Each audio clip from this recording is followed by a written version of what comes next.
Welcome, everybody. It's day number 6 of the Rally Cry Collegiate Series presented by the Army National Guard. We got CS2 once again, and joining me back on the desk is my main man, Vincent. How you feeling today?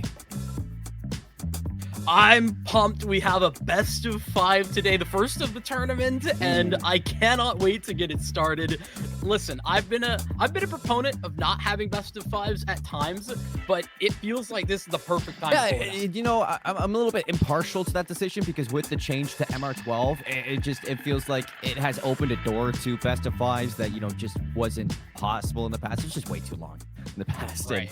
And now teams can cook, and they can cook a lot quicker on a lot of these maps. So I'm right there with you. It's going to be a fun day of Counter-Strike 2. But before we talk deeper into this best of 5, let's break down what's going on with the prize pool here. The prize pool breakdown for not just Counter-Strike, but for all the titles that we have here in the Rally Cry Collegiate Series. It's a total of $30,000, Vincent. But over in the FGC, we got the HBCU FGC Series, $11,000 total, split between Street Fighter 6, Guilty Gear, and Tekken 7. Here for CS2, players are playing for a total of $8,000.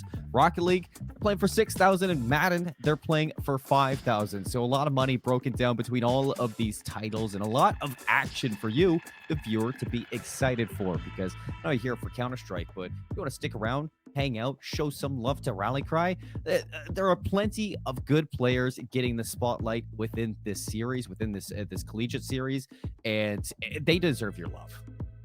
They absolutely do. And listen, the beauty is that we are getting right down to the wire. This is where we start to get deep into those prize pools very, very soon. I realized that I think we're already in the money here for Counter-Strike. That was confirmed yesterday. So both of the games yesterday were actually money matches. Whoever won able to get solidified into those. And here's a little quick peek on what happened yesterday. Yeah, I mean, to talk about the games yesterday, won't be much to talk about as a quick 2-0s across the board for both of the series that we had. But for this Oklahoma Christian University versus the NC State Wolfpack, a little bit heartbroken to see NC State leave the tournament. I mean, this is a team that was very fun to watch, very exciting, and they showed a lot of growth. They did. I think some promise certainly there, but their reality is they just don't have the shooters like Oklahoma Christian did, and another big loss in Fisher College. You know, I was sold a bill of goods on that Fisher College team, and right now I feel like I got a little bit scammed, though they've had some difficulties getting all of their members and roster together for some of these games, but they're gone. They're done, out of here to RIT in our first game yesterday as well. Yeah, you're just going to have to look elsewhere to see those rosters. It's fun and exciting to see RIT and Oklahoma Christian heading up for a little bit of a rematch, a grudge match between the two of them. That's going to happen next week down in the lower semifinals, and winner moves on to play the loser of what we have today, the GMU Patriots versus the Northwood Timberwolves. The Patriots, they're riding their dark horse once again. Ahead of them, it's the clear favorites, the unbent and unbroken Northwood Timberwolves, Vincent. And to start off with, you know, the GMU Patriots, I mean, against all odds, they have now fought against some troublesome opponents and reached a height that no one expected twice. Is it time for us to stop doubting the Patriots? You know, I really want to say yes. I do, but the reality is they keep matching up against better and better opposition. I mean, Q in Northwood, but listen, they've certainly solidified their spot in the upper echelon of collegiate CS, but you and I both know Northwood is a different beast. Yeah, we do know that, but GMU, they stepped up to Fisher, and they looked really, really good, even almost taking them down onto their map pick of Ancient. So it's something to take away that this GMU Patriots team, they're reaching new levels that they're really looking to kind of hone in their craft now to take down teams like Northwood. We have to give them the benefit of the doubt, but on the other side, Northwood, they seem to be like they're on a warpath right now. We've talked about star power on a lot of these rosters, Vincent, but this doesn't even feel like star power. It's a step up from that. Is this year just the season of Northwood CS?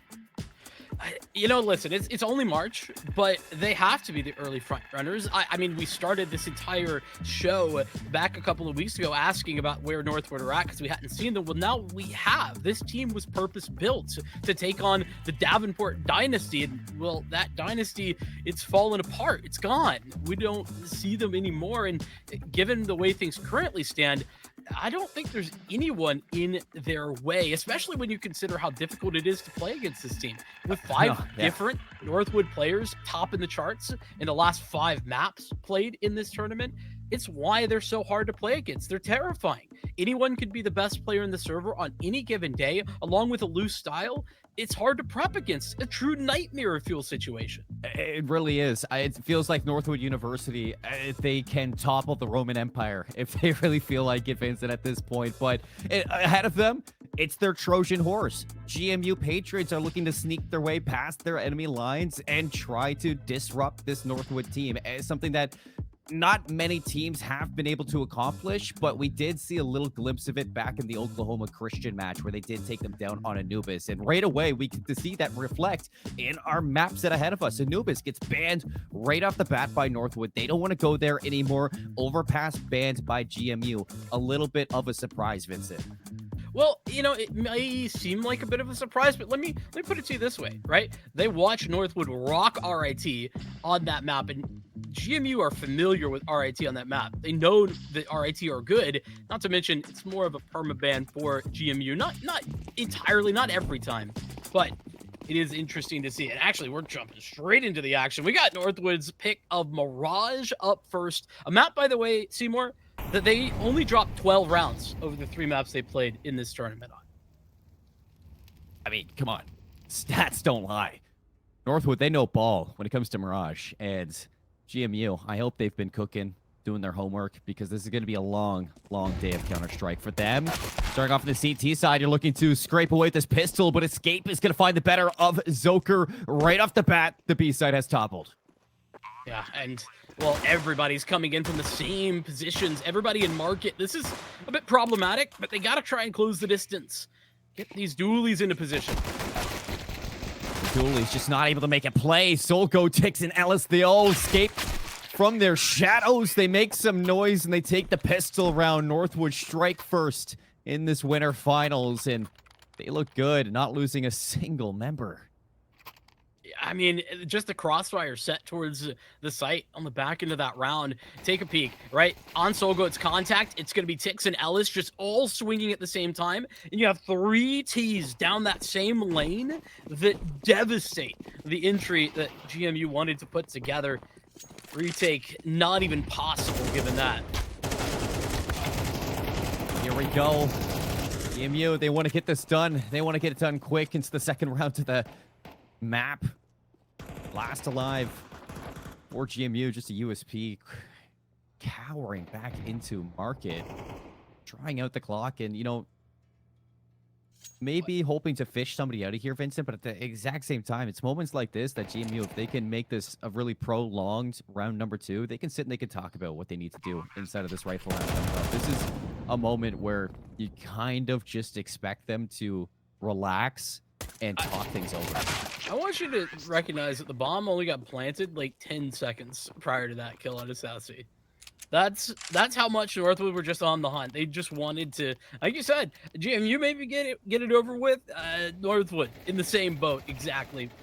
But with USPs, it wasn't much to really write home about in that type of round. Here's the thing: Mirage has been a very interesting map, mostly because Northwood have been unstoppable whenever they go for this mid control. I want to see GMU take some space here early, or at least try to fight first. Looks like they're going to do that. Soaker and Buddy working together hand in hand to take control of mid. Soaker now looking to reinforce this A site, but Escape is going to refrag this immediately. Shipsy tucked away in triple, back and forth. It's Buddy to split the difference. And Northwood have been cut into a 2 versus 3. That's something to work with, and look at how disparate these 2 pieces are. The bomb is all the way deep into T-spawn, and Nice is just about to take a fight out here towards Connector. That's good information. That'll give something away. That being said, looks like they're going to double down towards A, and it's the right decision, Seymour. The bomb's headed out ramp, and there's only 1 player here. Nice is so disconnected from Ellis.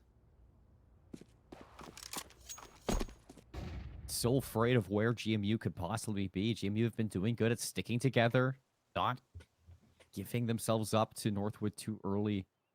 holding on to this advantage and searching for information at the exact same time. They should know this isn't going to be a B hit. Crimson's all alone at that site. Here comes the utility buddy. Yeah, he's going to call for Satsy now to reposition over towards CT.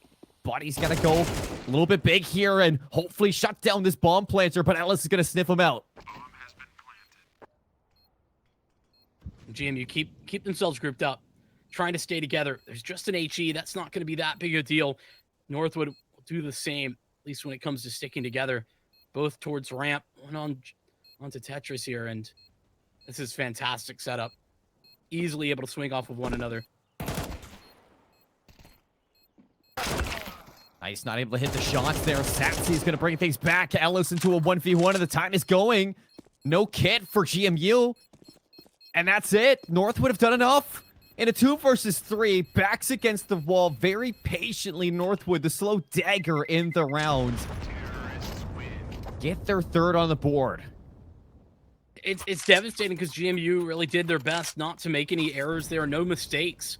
Once they had the early advantage, they held on to it, but it just doesn't work out. I mean, lack of a kit certainly doesn't help, and that's what happens on the first gun round on the CT side. You're lacking the money. They invested more towards the utility, and so miss out on a kit because of it. At least Sassy does carry over a rifle. That's helpful. It's already been made aware, though. Oh my goodness, that's Tix floored. That was through the top of the connector smoke into mid. They can keep shutting down Tix. It's a recipe to success for GMU. So now looking to secure a round. Satsy hiding in the smoke. It goes down, and so will Ellis. It's opened up, though, the catwalk. Ladder room is being cleared by Nice, and Soul Goat is looking to work his way back towards his teammate. A couple of shaky shots there from Buddy, and that's left Crimson all alone. Well, Lone now dead. And the late lurk through mid for escape, just hanging out at the top to deny any further rotations through this position or any collection of the weapons that are down. Those worth their weight in gold for a wild Shipsy, currently down to the bottom of connector. And he'll try and play the patience game, but there's absolutely no way Escape is going to leave. Well, maybe outside of death, and that's where he's gone. Shipsy should get away with this thing. Should get away with the AK. But it's another round where you're forced into a save of your GMU, and Northwood, how comfortable they look at Mirage. Not only to kind of play a fast play style, but to play a slow play style. And this is going to have to be a little bit of a crooks that GMU need to get past. They have to figure out a way to shut some of these players down and command some of the space on the map. Soul Goat not going to have a chance at that. Close to getting the rifle out of his hand. Zoker had such an incredible series up against Fisher last week, and unfortunately, I think he's going to need another one today. And that's, I say unfortunately because I don't know if we're going to be able to see that with any level of consistency. As good as Zoker is, it's just hard to recreate that day in and day out.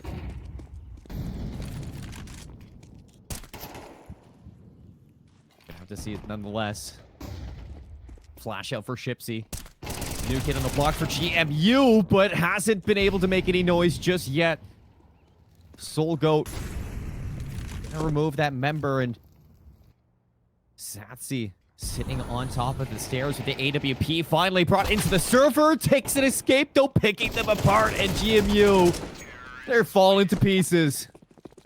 It was like, blink and you miss it. These guys lurking out towards the A site. That first duel comes down, and then everybody gets prepared to actually take the fights, and GMU fall one after another. It was the two players out mid. It was Ellis and someone else. I think it might have been Escape. Regardless, out towards mid is the cutoff. Very interesting flashbang as well. Not one that I've seen very often. A little bouncer off the floor to try and blind anybody over towards Tetris. Seemed like it was pretty effective, though. So maybe one to write down. Looks like we have Crimson, though, gone out of the server for the moment, which is why we have this tech pause. But, you know, you asked the question, Seymour, right? Who could be the one to step up for GMU? I mentioned Zoker. but I think that there is some possible ways that GMU could find some openings. Big one would be the AWP. We've seen how good Sassy can be. Not only that, though, it's been really inconsistent for Northwood about where they want to utilize the op or if at all. Don't necessarily have somebody on it all the time, and it's getting tossed around a lot. That's not inherently bad, but I think that does have a potential weakness that Sassy, if we could see him get that weapon out more often, could exploit.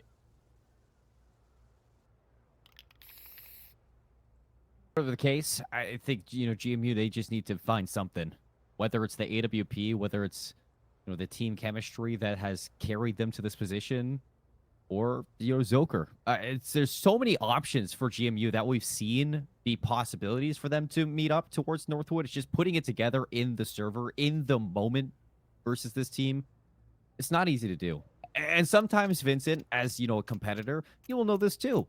If you start falling behind and you're struggling to get that first round, the first round could be the hardest round to get.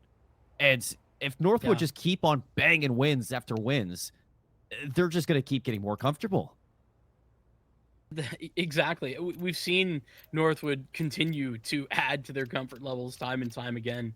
But listen, GMU put themselves into this position. They made the Shipsy change based off of wanting to raise their ceiling, feeling like they had maybe done what they could last season when they made the NA's finals and hoping to do more. This is more.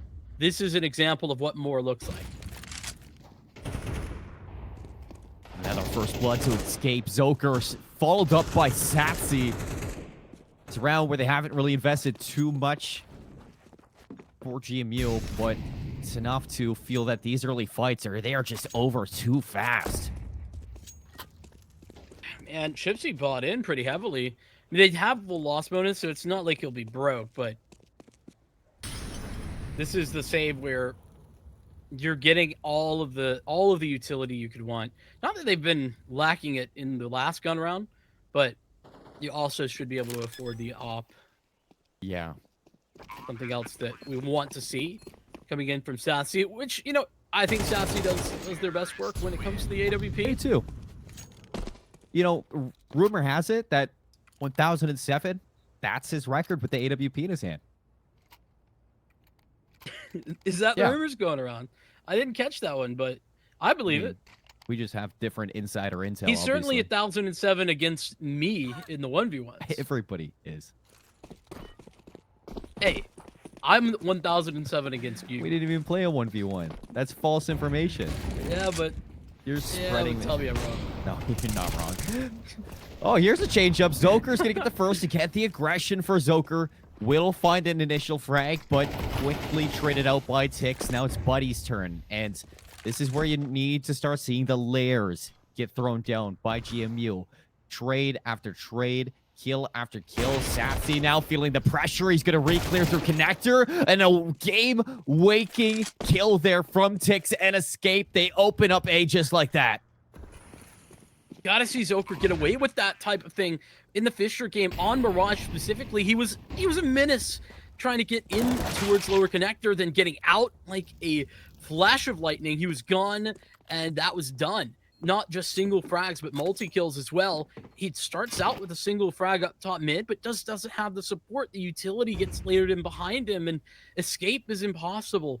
That's the little things that Northwood, they are going to get right most of the time, and they do it again here. Escape is on Northwood. And that's why it's impossible, because you cannot escape. Escape is the only one allowed to escape. Is that what I'm hearing? Oh, it's just you can't escape from when escape is hunting you. One could say there's no escape. No escape at all. Another pause in the server, Vincent, and I mean, Northwood just aren't missing. They're not. No. They're clicking. They're firing on all cylinders. I can use so many adjectives to describe them right now, but they are just it. They have the it factor inside of this game, and I'm getting hints back to the RIT Northwood game, where Northwood spawned in, and it just didn't seem like RIT could get themselves together. And we know how frustrating that was from words of MJB to play against. GMU. already, I mean, it's early on into this best of 5. You still have at least 2 other maps other than this one to play. You want to push this one the distance. You want to make it go as far as possible. We need to see some life. Listen, it is Northwood's map pick, so I think that in the back of the head of GMU makes this a little bit easier, just a bit of an easier pill to swallow. It's never easy going down like 07, but a little bit better. Salute a team that can feel comfortable in this position, but it just doesn't seem like it's meant to be. A couple rifles together here for GMU, sticking together at B. Zoker with an AK. Hoping to maybe carry this into the next round, but he is going to be weeded out by this Molotov, and no collection of AKs here. It's only Northwood that can use those weapons. GMU have run into a brick wall with regard to their initial strategy. They've clearly tried to put a lot of presence towards mid early. They've tried to take the fights. They've tried to get the op out in order to provide support for those fights as well. And none of that has worked. Now, GMU, these Patriots, they're being tested on how can they adjust, what's next in the strat book to try and find an answer to the Timberwolves.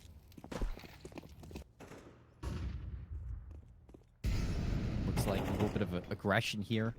Onto A might be the idea. Shipsy finally up the ladder. Zoker's going to get some timing onto Ellis, who thought they had timing of their own, but got the open. That's a first blood. Zoker, though, will fall. Sokode has his number on Mirage. The trades are always inbound.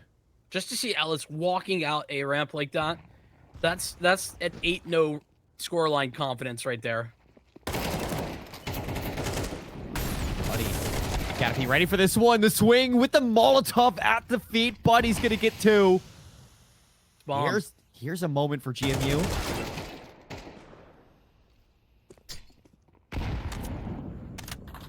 So good. Lucky to stay alive at the first one, and the second, HE will do him in. 1v3 is the requirement for escape. Saw 2v3 earlier. This is where Northwood start taking some risks. You watch Ellis walk out a ramp, just hoping to catch a timing, hoping to find somebody not watching him. In the same situation, contact play up Cat, where Buddy stands tall. 11-2. You're gonna have to go 14-2. We want this round win. GMU hoping to see them hold hands and trade effectively. You don't want to give Escape 3 separate 1v1s. That would be a travesty. That might be the round, but Buddy holds strong, swings out, and he's going to remove Escape, putting the round on the board for GMU with a big triple kill. Massive from Buddy, considering, one frag prior to that round. Picks up the 3K. It starts right here. Nice. Maybe looking for a flash from somebody, or maybe just clearing ladder. Regardless, wasn't looking the right direction. So Northwood, they do bleed, albeit currently just a little bit of a scratch.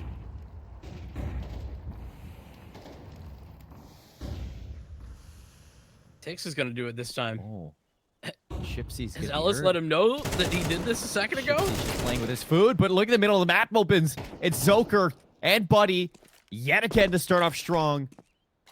Tix will refrag onto Shipsy, and that is going to remove the aggression, but he has no idea that Satsy is in Palace. Tix is going to be so unaware of this one.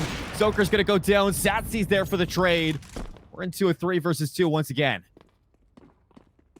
Yeah, but the bomb, it's headed out towards B. Nobody's here with that trade frag. I mean, let's be real. Tix has done the maximum that he could have done.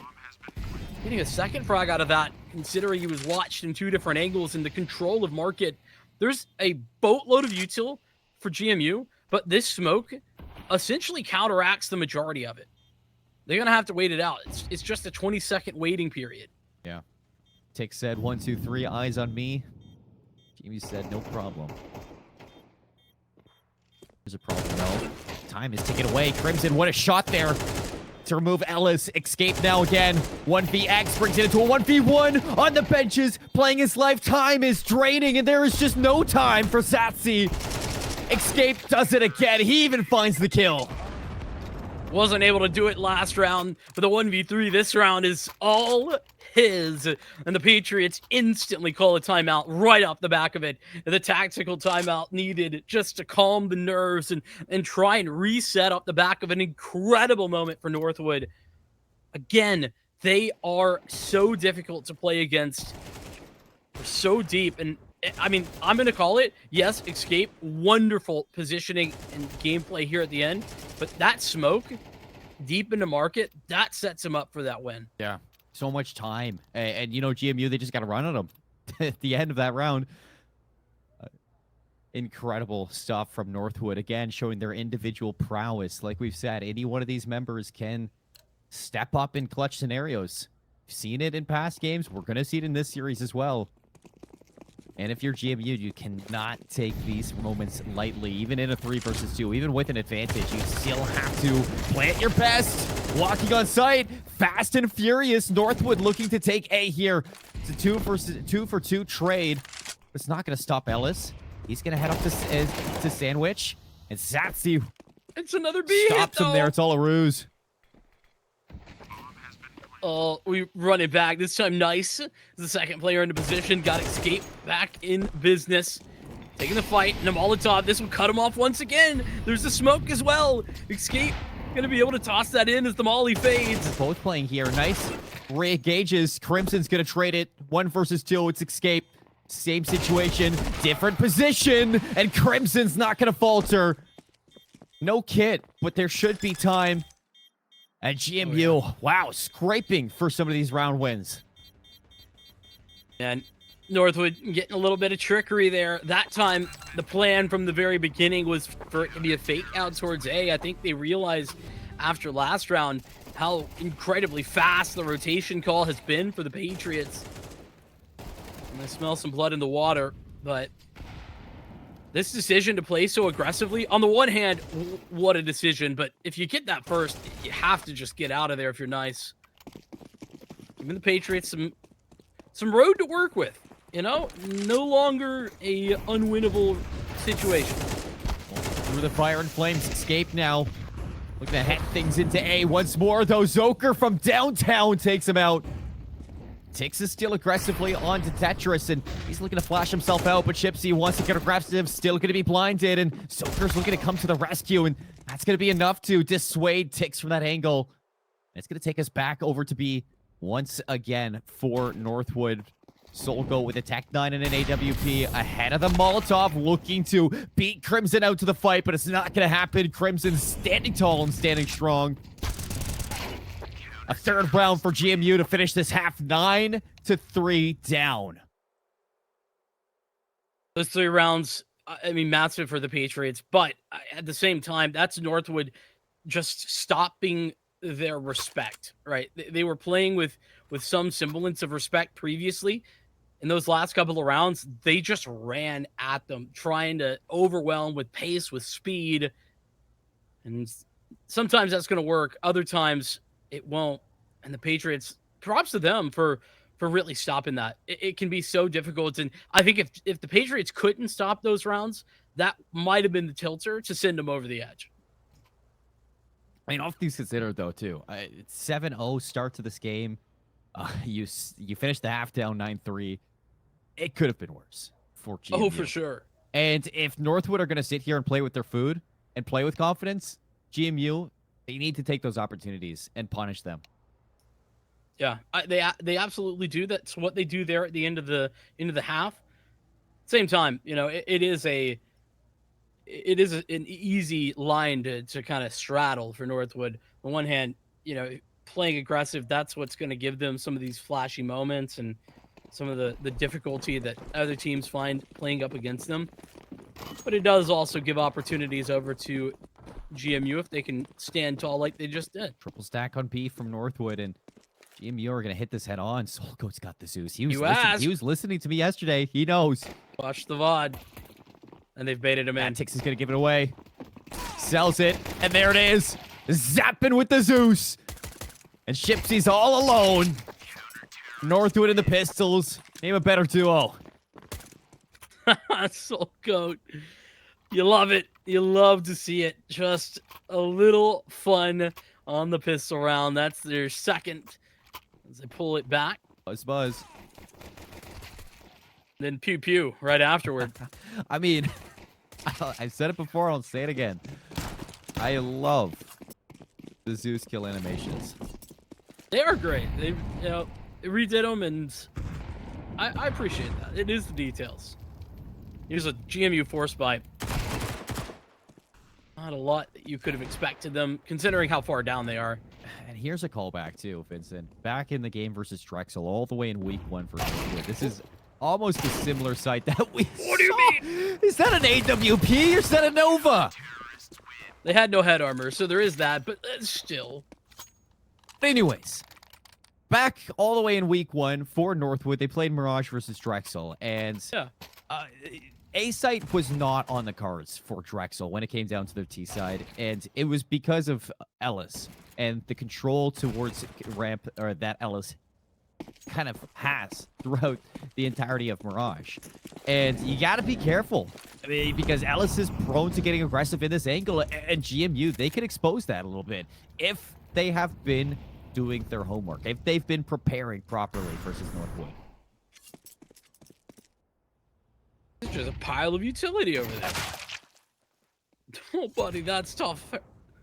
That's unfortunate. How much money is this gun again?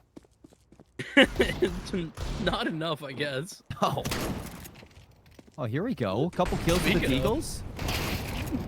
How much money is this gun? Yeah, this gun, I don't even know what the actual cost is, but I know how much he just made. And that's $2,400. Cash flow is great there for Nice. All right, here we go. It's the Nice challenge. How long can you hold onto this Nova, and how much value can you get from it? I mean, he's already done well. I'd say this is good value currently. We're really now at Northwood heading into this next round with a double op setup.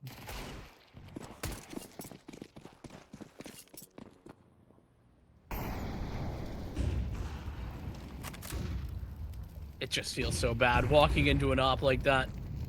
Through mid, escape, cycling around this AWP, nice. Aggressive with the Nova, goes for the jump shot, and Shipsy says not today, and Crimson ready as ever for the aggression from Ellis through ramp.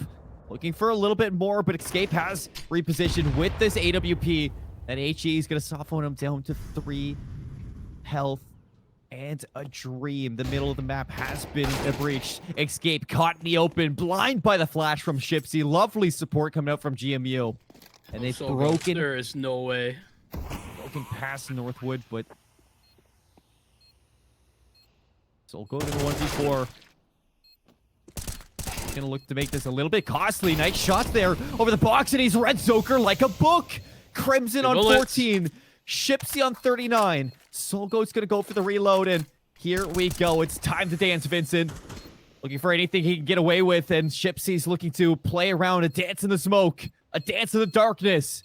A chance to get your 4th round here for GMU. Soul Goat looking for the Zeus. There's no time to get the defuse in the end, and Crimson won't allow him to live. The crazy part is that was a winnable 1v4, which just should never be in the repertoire for me as a caster. That should just never be the case, but it was. Unfortunately, GMU, we've had a lot of tech pauses here, and I think almost all of them have been GMU having some tech issues, players dropping from the server. Hope everything's okay over there.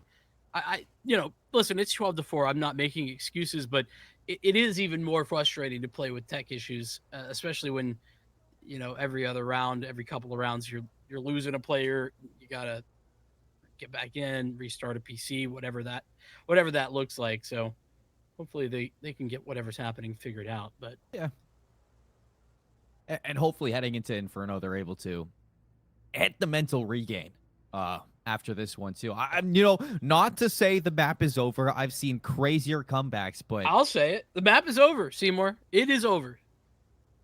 Does feel like it's a matter of time before Northwood get this Soul last Goat round. Almost just won a 1v4 clutch, and he was trying to Zeus him. And what's funny too is in that moment he hits the, screw it, let's just run and take these duels. And he reads every single player perfectly except Shipsy. Just Shipsy. I mean, he was looking for Shipsy too. He was. His timing was really good. Shipsy plays the timing, plays the smoke so well. And it got scary, but ain't no way Soul Goat's going to win that 1v4. As good as he is, I was a believer there. I had faith in GMU to put another round on the board. And you know, to even think that this is their 4th time playing Mirage in the Rally Cry Collegiate Series, and they've only given up 16 rounds in total. It's a terrifying prospect. That's for sure. And that's 16 rounds, just to be clear, over 4 maps only. You know, assuming that this ends in the next round, that would be the case. I think I would have rather played Overpass and ban out Mirage. I mean, the tough part for GMU is that Overpass and Nuke are pretty much their permabans. They play a little bit of Overpass. I think Nuke is actually their perma, but very unfortunate to have permabans. It's a big talking point for not just, you know, this esport in general, but for a lot of esport.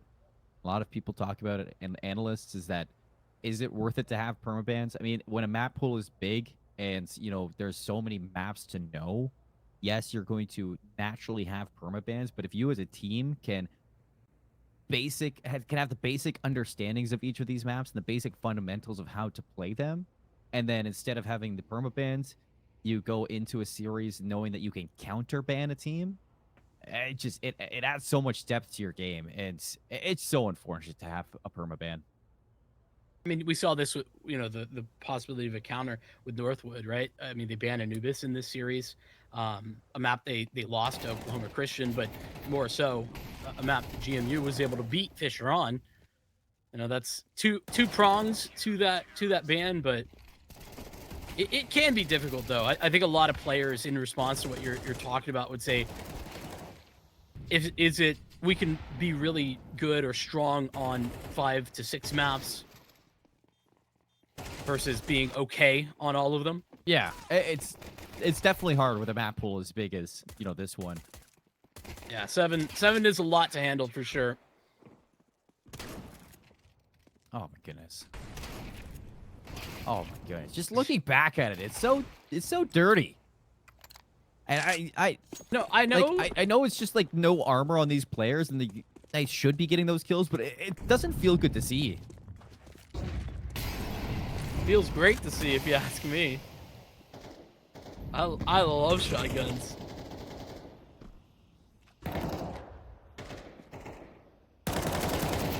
Tell you one thing, Patriots do not. And Escape on the idea that he just wants to walk out on this one. Buddy getting ready to throw Molotov up towards Escape. He's going to drop a smoke at his foot. There's a little bit of a gap there, and Tix is going to drop Chipsy all the way down to H18. Ellis goes down on A, but nice tucked away in Firebox. He's going to trade things one out. GMU, they don't stop there. They're looking to take skulls, and they do it one by one. Just so, well, I was going to say a one-man wrecking crew, but more like just a line of wrecking balls, one after another, look at that, rolling through. A team ace. Everybody getting a little piece of the pie that round. That's something to latch onto for the Patriots. I think that mentally, I'd probably be out of this map already, but they're still here. They're still ready to roll.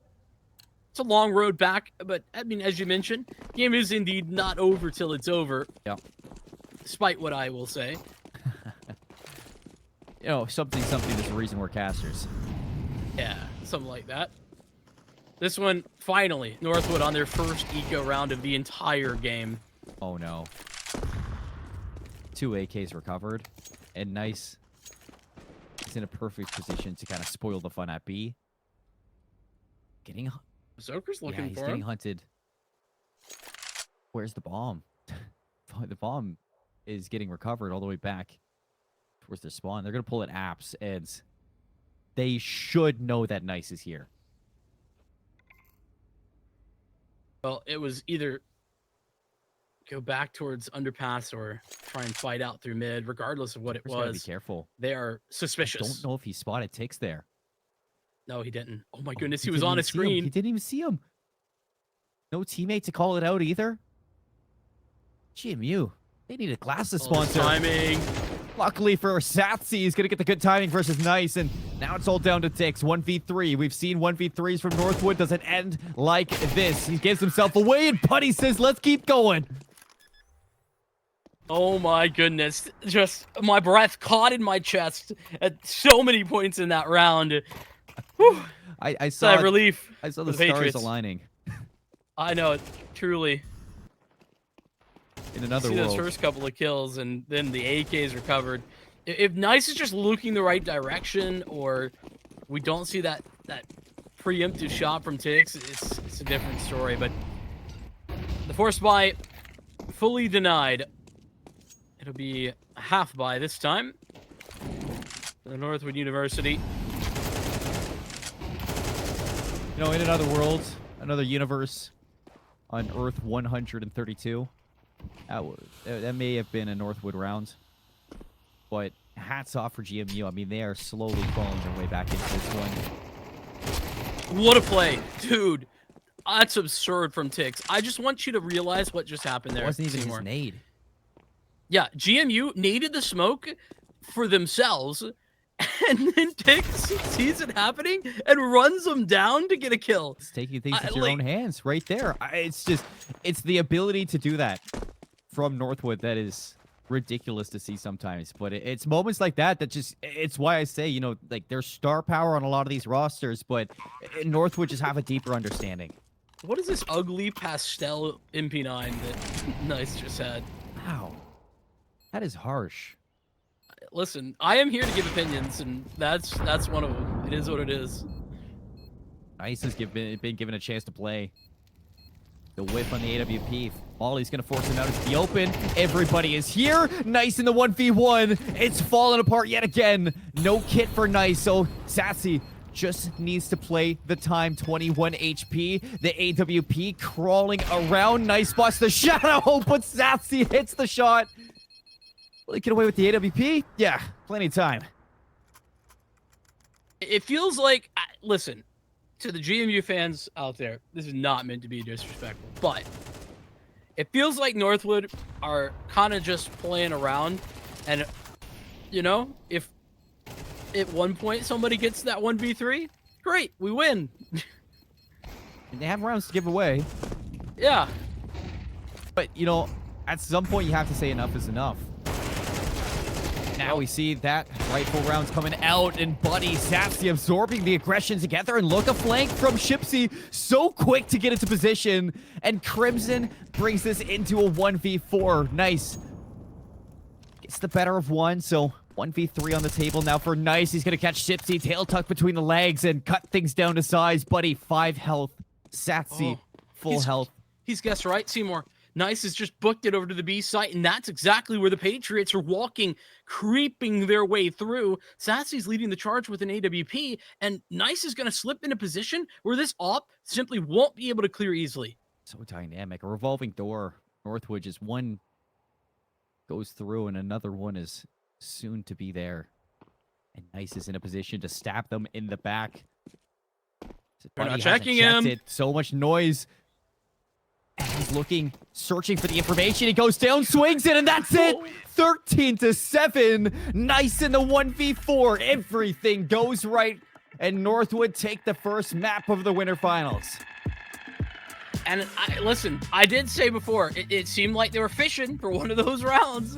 It was an almost 1v4, then an almost 1v3, then an almost 1v2, and then the 1v4 actually happened. I mean, Northwood, they are able to do that and make it work, and there's almost no other teams in this tournament that can make that happen. It's impressive. It's frustrating, I'm sure, playing against it, but for people watching this one, people, you know, admiring this Northwood team, you just got to look at it. You got to be like, wow, I can't believe these players can do what they are doing here inside of this tournament. And I think that, you know, you kind of put it correctly at the start of this whole tournament, or at the start of this series.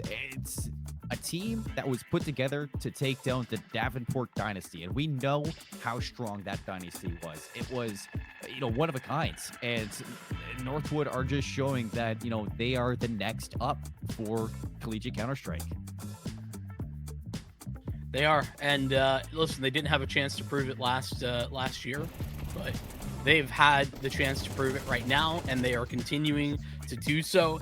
A nearly unstoppable first half of Counter-Strike. The first 7-8 rounds of this game were really the word methodical doesn't really work, but I will say fundamentally sound, right? Not making any too crazy a play.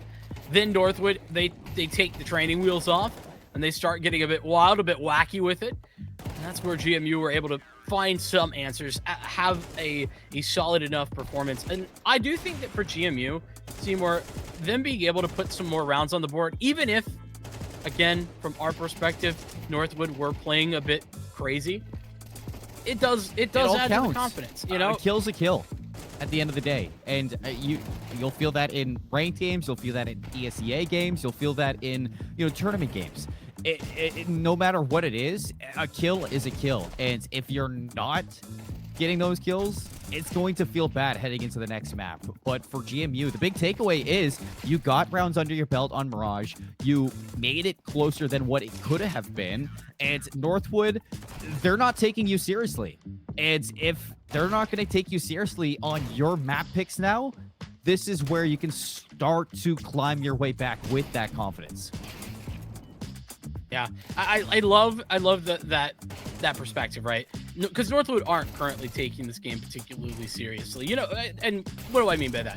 They're doing their best to win, but they're getting a bit out of sorts at times, right? They're trying things that they wouldn't necessarily be doing in a more serious scenario. I think GMU first step, obviously, is to have them put some respect down. I think they started to do that towards the end of this map, and their opportunities are going to come on Inferno. That's their map pick, and that's what's coming up next. I mean, Tix this play, like that is in essence that disrespect. But you started to see a little bit of that respect get shown from Northwood towards the end. Not this round, but the round coming up right here. The heavy aggression from Northwood. They stack mid. They try to kind of pick apart GMU. It doesn't work. GMU, they read the aggression and they absorb that aggression with patience. And not only that, they had Shipsy quick flank through underpass to take the last player out too. Give them that 1v4 scenario. It doesn't work out, but you can see the pieces falling together, and you can see the confidence starting to rise for GMU within that game nonetheless. And Northwood, they did show some respect until that 1v4 at the end there. I think Nice just had everything go right in the moment, played it fantastically, very dynamic, and 20 and 10, I mean, those are some good numbers. I always say about like 1v4 type of scenarios, it takes a ton of mistakes on the part of the team with 4 for that to happen, and that's true almost universally, but that was a situation where Nice actually made his own luck. He forced mistakes and or was making the right reads to pull that one off. Yeah, exactly. The timing in mid, he heard the audio cue, then the read, they're headed back towards B. I know, I'm just gushing a little bit, but it's rare that you see a 1v4 in that manner. I enjoyed it. I had a lot of fun. GMU, though, I think they're going to want a little bit more fun, and that's looking towards him. Yeah, Inferno coming up next, folks. We're taking a back seat, a little bit of a break here on the desk, but we'll be back with game number 2 of this best of 5. We're looking at GMU to try to pull things back. We'll see you soon. We get how uncertain the future is. We've come of age in a complex world, face to face with problems we didn't create. So what's going to happen next?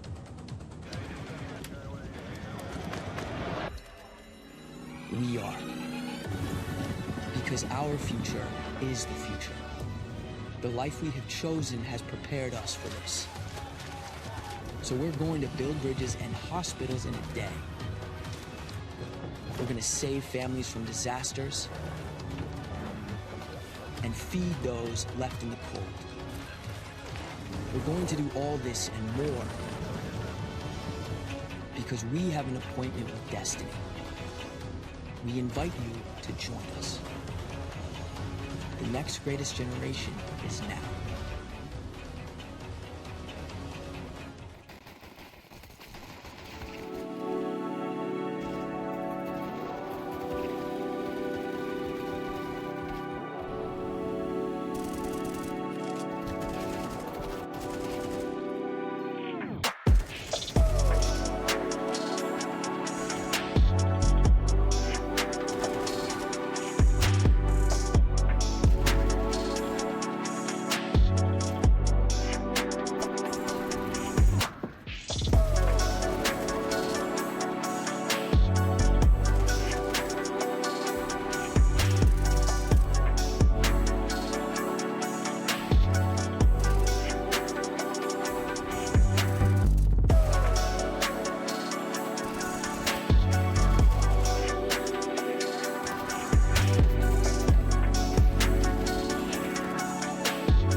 SmackDown in game number 1, and it was fire. Northwood, they take their map pick of Mirage. As expected, they are really good at that map, and heading into our second map of the best of 5, we have Inferno on the cards, map choice of GMU. Once again, my name is Seymour, with me is Vincent, and Vincent, man, didn't really get time to break down Inferno heading into that Mirage. Things went quick at the start of the show, just as I like it.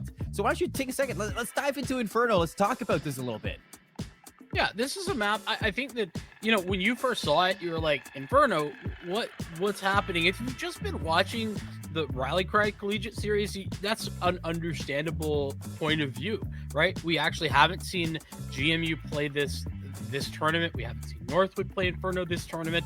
But it was a really strong map for them last semester, and GMU actually ended up beating RIT in NACE finals on LAN last semester on this map. That was actually leading off their series. So there's a lot of experience here for George Mason. There's a lot of positives to come out. Obviously, we haven't seen this version with Shipsy yet, but as a whole, Shipsy's looked very good. So I don't see why it would change. Shipsy has felt like one of the more polished players on this team heading into it. It's been a pleasant surprise. Usually when you make a change into the roster, it's for good reason. And you talk to the coach, he said that they just didn't feel like heading into the season they could go any further than what they did last season. And that's why they brought Chipsy in. And you can really see why at times. And heading into this Inferno, I mean, you might be thinking that maybe with Chipsy in, it's going to be different. But when you're keeping the core together, 4 players, and adding in 1, you expect things to stay quite the same, Vincent. So I think the ball's in Northwood's court right now, because at the end of that Mirage, it was starting to slip up. You saw them giving away rounds. You saw them playing with their food. And between this break, do I expect them to tighten everything up? No, I don't expect it. But they should have that idea in the back of their heads. Yeah, on Mirage, it was unfortunate, but the reality was that the game plan for GMU was entirely taken out in the first 10 rounds of the game. Whatever they thought they were going to be able to do out mid, that was entirely shut down.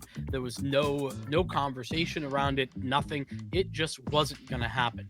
Now, I think the question becomes Inferno, a place that GMU will have a little bit, probably a few more game plans prepared, right? More like a B and a C instead of just that plan A. But in addition to that, this Northwood team still shoots back, and they shoot back very hard. I need to see this Inferno look a bit more prepared, a little bit easier for the adjustments if GMU are going to have any chance in this series. I mean, in my eyes, it has to be Inferno, or it's going to be nothing. This is where you need to kickstart the series. If you're GMU, you look back at the history and the stats for this team. Ancient is up next. They're not the best Ancient team. They lost versus Fisher last week. We saw 11-13. It was close, but it wasn't enough to take down a team like Fisher. And when you look at Northwood, they've played Ancient. They beat OC on it 13-9. They looked fantastic. And even versus Drexel, you saw Tix is just running around the server doing whatever the hell he wants. So if GMU wants this series, if they want this best of 5, has to start here with the Inferno, or we might be looking at a 3-0. But it seems like we're having a little bit of difficulties getting some players together inside of the server, folks. So we're going to head back to a quick little break, get things together, and we hope to be back with Inferno right after this break.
We get how uncertain the future is.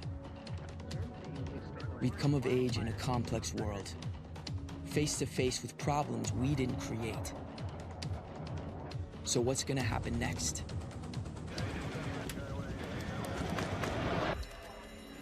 We are. Because our future is the future.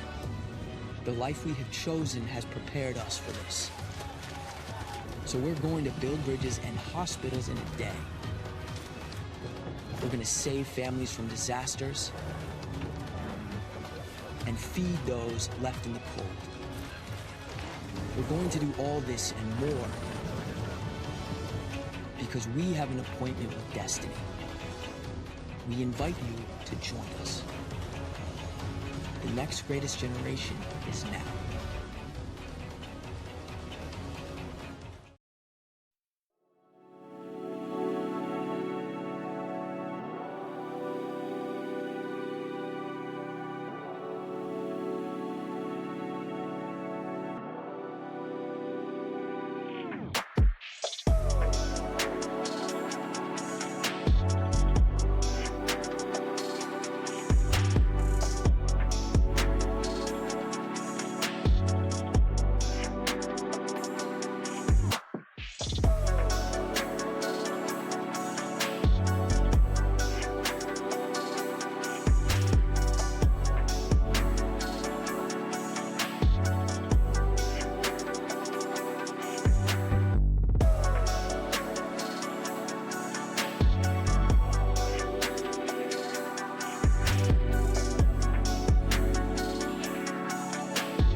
Welcome back, everybody. Take a look at this. It's Counter-Strike Source on a TV as we're heading into Inferno for a map 2 between GMU and Northwood University. Northwood taking Mirage 13-7, and GMU now their map choice.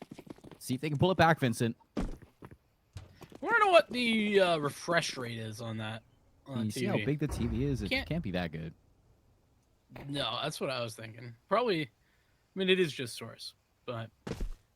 Either way, GMU on the T side first, and hello, Tix. Rocking his world here. I love it. I love it. Ellis with Eagles.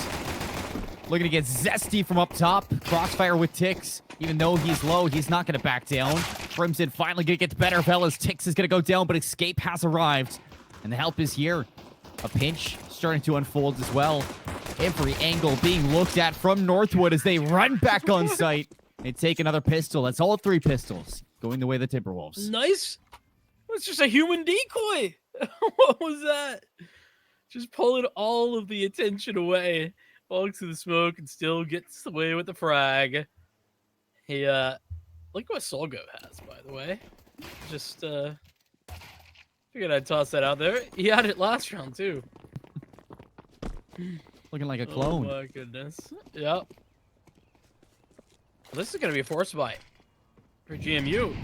Not an expected time to go for this force. They put the bomb down, though, right? No, they didn't. Oh. Not with the money they have in the investment. Interesting. Oh, look at this. Ellis is boxed out Zoker. Soul goes by the Nova back. He's going to put Please. He's going to put the smoke at his feet. Pull out the Zeus. Throw up a couple wishes. You can put stickers on the Zeus now? Stickers on everything. I guess it makes sense. It makes sense, but I think that's the first time I've really like seen it. Thought about I've seen it on Twitter. I haven't seen it when we were casting. Yeah. Like jump scare me there. I was like, whoa, wait. Everybody is here from Northwood. The flash is out. Jumping on in is Tix gonna be there to shut down Buddy, Shipsy, and Crimson, who's surprisingly the only one to get it with the Tech 9. But this force buy to no avail. Nothing's gonna come out of it. Lots of time here for Sassy to maybe do a little bit more damage with this Deagle, but Northwood, they have not left. No, not at all. I do like the ambition that the Patriots are going for with this force buy, but I think there's two arguments here, right? On a map like Inferno, you can get up in the face very easily, and the pistols can be very effective. On the other hand, well, I just would like to see him get gun rounds. You know, it's tough. Tough call to make, but decision's done, and the Patriots, unfortunately, unable to do much of anything on their force buy round. Here we go. Pistols out. Solko wants to dance with the Nova. Unfortunately, GMU, they're leading that dance, and gonna have to look to the teammates to clean up that mess. It's a quick trade there onto Shipsy. But he's got a Nova now. This Molotov is gonna push Zilker out of the corner. And Nice is able to spray it down. Would have liked to get that kill, I'm sure, for Escape with the SMG, but Tix is gonna have a chance to get a little bit extra more cash. The flank's gonna pay off, and Sassy, couple bullets in the back of the skull. Crimson low health. Escape gonna finally get that payoff here, and something's gonna come out of the Nova being picked up. So 3 quick kills, or 3 quick rounds. Again, Northwood just commanding the start of these games. Crimson leading the charge. I mean, everybody else has basically not been able to pick up like anything. There's a couple of zeros on the board right now for the Patriots, but that leads me back to Crimson playing very well on Mirage. Oh yeah. Not a player that we necessarily always see in top in the scoreboard, but if he continues to play well, we see Zoker show up a little bit more. There's absolutely a world where the Patriots can bring this back. That's a lot of damage. Out for the smokes. Ellis falls. Nice nade from Zoker to confirm that one. And this gun round for GMU is starting off very well. And you don't always see the early aggression towards Banana anymore because of how suffocating the utility can be from the CT side. But GMU ready for Northwood to take a lot of aggressive positioning there and had the utility in hand to counteract that alongside with the rifles. Could be a hit to A. Only person here is Escape. In pit with an M4. Everybody's going to be there. It's a little bit of a wake-up call, and that's going to be the lurk player, Crimson, to pop out from the apartments and take him down. Not before a return to sender with that HE. And Tix is going to give himself a chance here, looking to recover that rifle, pushing up with the MP9. Lots of damage, poking away at him with the utility. I thought he was going to burn alive, but he gets out with 12 health. I mean, if he'd stuck around any longer, he was certainly dead to the flames, but looks like he's actually going to stick around just to maybe find an exit frag. There's no point in taking this gun over. Yeah, they have the money. I mean, in Tix's case, a lot of it. What an unfortunate scenario. Zoker was the only one low, only one really at threat from that distance from the MP9, and, well, he happens to take the shot right at Zoker's skull. And it's the scenario that Tix was exactly looking for. And it works out. The disengaged, you're hoping to kind of punish a couple of these players on the exit, and the cash for GMU is... It's not in a good spot, so Tix is doing good at limiting what they can buy up now. Yeah, they'll be okay for this round, but there's no AWP, and, well, if they were to lose one, then things get even worse, far worse, actually. It's Northwood, who are mostly okay. Going to spend a lot of their utility to try and gather early control, particularly towards Banana, where they've lost someone already. Better know it doesn't take them 8 rounds to get their first. So GMU now looking to expand off of the success, and nice trade from Zoker. The refrag onto Tix. Shipsy, the rest of the team grouped up to explode out towards B, but Shipsy's going to be caught in the open. And Escape, he wants more. He's just going to run it down mid. Some nice game sense. Playing it together, Northwood isolating a duel and realizing off the back of an audio queue in apartments that there might be somebody chilling out in mid. That is definitely the case. So man advantage. What's up? That was an AK skin, right? Zoker's hand? That's not default. Oh yeah. That's beautiful. Forget what it's called. Kind of looks like a red line, but it's not. Smoke back down. This nice walk through the smoke. Crimson's gonna bait it. And Zoker watches over him. The communication of where that bomb was being planted, and Escape's able to spray it down. 21 seconds. Zoker in a 1v2. We saw lots of clutches from Northwood. What a moment this would be for GMU as well. But Zoker down to 14 health. Both players on Northwood working together. And the 1v3. It might be a possibility. With both players breathing down your neck, it's not going to be. A valiant effort, to be sure, but the difficult part there for Zoker is once he's been found out, once he's tagged down low, taking an aggressive fight against 2 just simply isn't an option. 1 bullet was all that's required. CS2, though, delivering the opening frag, and this trading was phenomenal. That's where Zoker picks up this first of the round. It's all going wrong, though. Back late, this frag through the smoke from Escape. Oh, that was a poltergeist. That was a magical chicken. That was a demon. Don't be fooled. Gotta be careful of those things. Like squawk at you and then claw your eyes out. That's an interesting nade. I'm not sure what the goal there was. It's definitely Maybe just probably to to open it up, but well, there was 2 smokes, one close and one at car, and that nade was behind car. it was a miscommunication, maybe. I don't know. I'm sure there's a reason. I just don't know what it is. But what I do know is the Patriots mentioning their bye and where they were at, losing a couple of players and then losing the last round. It certainly put them on the back foot. Yeah. The wheel into Crimson's hand. Let's Everybody rewind else a has little the bit rifles. to the round where Tix gets that exit kill, and look at the cash on GMU and the utility that they now have for an execute. They're going to get the kill onto Nice. It's a big frag to pick up to open up this round, but now their utility started to drain, and they don't have time to wait things out. And now they're into an even 4-on-4. It's good to see Ellis taking this fight, equalizing things, falling back, and then has his teammate toss a smoke to cover off the retreat. Look at the time, Seymour. 30 seconds. This smoke is so great because it denies. There's another smoke here. Oh, but it might be off. That might be off just a little bit. There might be a gap. There is. Sass is going to walk right through it, but Ellis, he knows as well.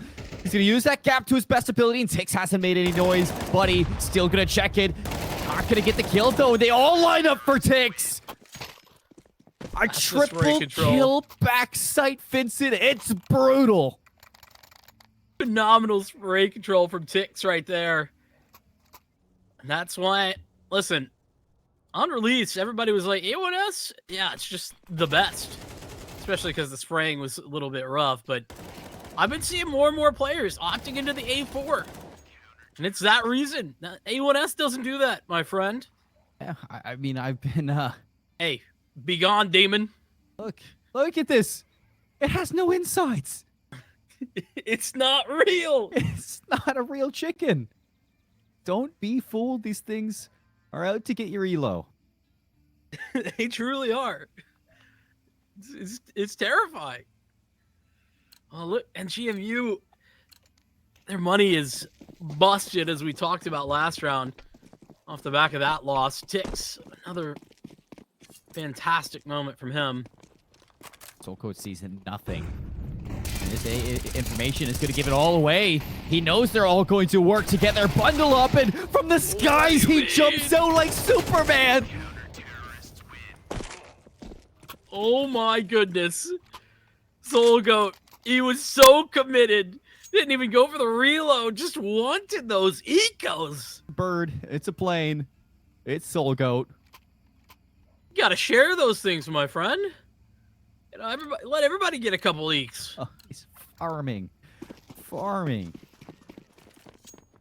If Soul Goat were a farmer, what crop would he farm? Patriots.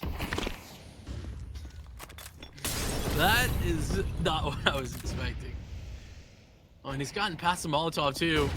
He's coming back for more. Lovely, lovely there No, from thanks. Gypsy to understand that that's a possibility. The aggression has been brutal from Northwood throughout Inferno, and they know that the Timberwolves are not afraid to make plays like that. So this time, they dot their I's. They cross off the name. Somebody dropped the painting there in the doorway over in apartments. So I don't know what happened there.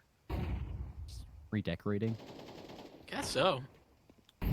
Gypsy didn't like the way Soul Goat was redecorating, though. No. So he shot him in the side of the head. Look at this from Northwood. They've stacked A for the time being. Can see a late rotation back from Tix looking to reunite with Ellis. That's the right call to make, too. GMU, they're going to take an audible back over towards B. All members here. Spot, Ellis, man. he's been great in this spot. Can he do it again? Looking for two. Gypsy shuts him down. And now it's up to Tix to stop it. Absurd off angle there from Ellis. Probably should have gotten out with the one. Crimson, he's been waiting. Tix gets two, but it's not going to be enough. A 1 versus 2. Escape understands that these players are separated. The smoke's going to go back up. The bomb hasn't been planted yet. Yeah, Sassy, understandably a bit questioning about where Escape could be located. Escape might catch a timing here. There ain't no way. He's going to go right through. 1 versus 1. Crimson rotating from Banana. He puts it away. What a scary, scary round. What a deadly guy.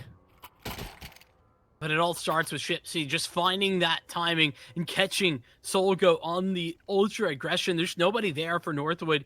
That's GMU doing a good job of their early round utility. This is where Ellis, I think, probably just should have taken that kill and run with it. It was a lot of crazy off angle in the middle of the open. No one would have expected that. He stuck around. And a great trade towards the back end of the round for Crimson. It was down to the wire. All the way down. Nade up. Double nade. Wow. And Ellis just What do listens. you Just mean? listens for Zoker. I mean, they heard the nade make contact at audio cue. And just tossing a couple bullets down range through the smoke. Does enough. So doesn't win it out. Crimson off contact. The wall bang. It's a nasty angle, too. I really surprised to see Soul Goat not connecting there. But that's a big moment where instead of a 5-on-4, it's a 4-on-4. Even the low HP for Crimson, not going to be that big a deal. As long as they can stick together, maybe play a trade off of him. GMU not afraid to run the clock. We're down into crunch time. This can't be an audible to B. It has to be all in at A. No matter where you go, it's going to be a 2-on-2 or 2-on-4. So now you see this. Buddy actually beats out the flash there, trying to play for a little bit of a bait, but they put a smoke down in library, and that is going to force GMU to walk into the unknown. Escape inside pit. They cut them apart. Escape, and nice. They close the doors. I'm a little bit confused there. GMU, they tossed the smoke for Moto, and I think they're trying to sell as if that might be a B split instead, heading through spawn, you know, a little around the world type of deal. But instead, they're trying to flash through their own smoke, and that wasn't what really sealed the deal. But I It just makes don't your know job about a that. whole lot harder. Look at this Soul from goes back. Soko. Right down mid. They have no idea. And he has backup too. Nice and Escape looking to keep things even. A lot of damage there from Nice, and Escape is able to clean up that kill. Sits us into a 3-on-3. GMU, they don't know this, but Escape is the only one at A.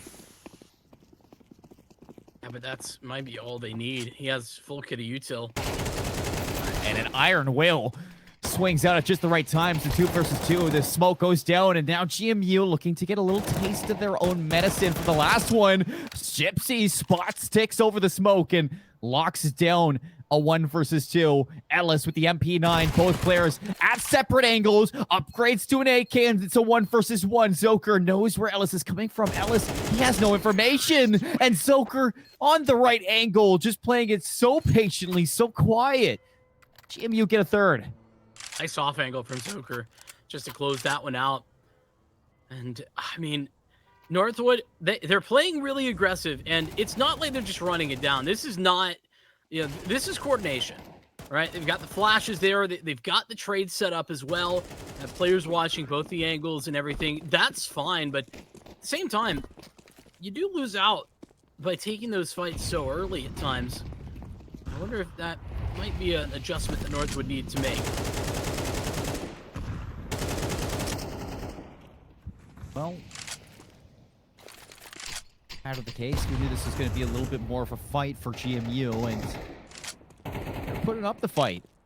I think our biggest issue back after Mirage was Northwood weren't showing respect. I think they have been showing respect here on Inferno. It hasn't felt like what we had back on Mirage. They absolutely have. This is Northwood playing a pretty standard map of Inferno right now. A very aggressive one, but standard. They're going to be playing so far forward. This is what I'd hoped to see, and they've been delivering. So, early kill there. Escape, though, going to be hunted and takes not again. Runs it out, and they all fall down. What in the hell was that? I'm it all telling happens you. at the same time. Whether it's the Roman Empire or the Spartans, Northwood, they're ready to take everybody down. They can do it. Just phenomenal flashbang. I don't even know where that flash comes from. It takes us to self-flash that, which is impressive.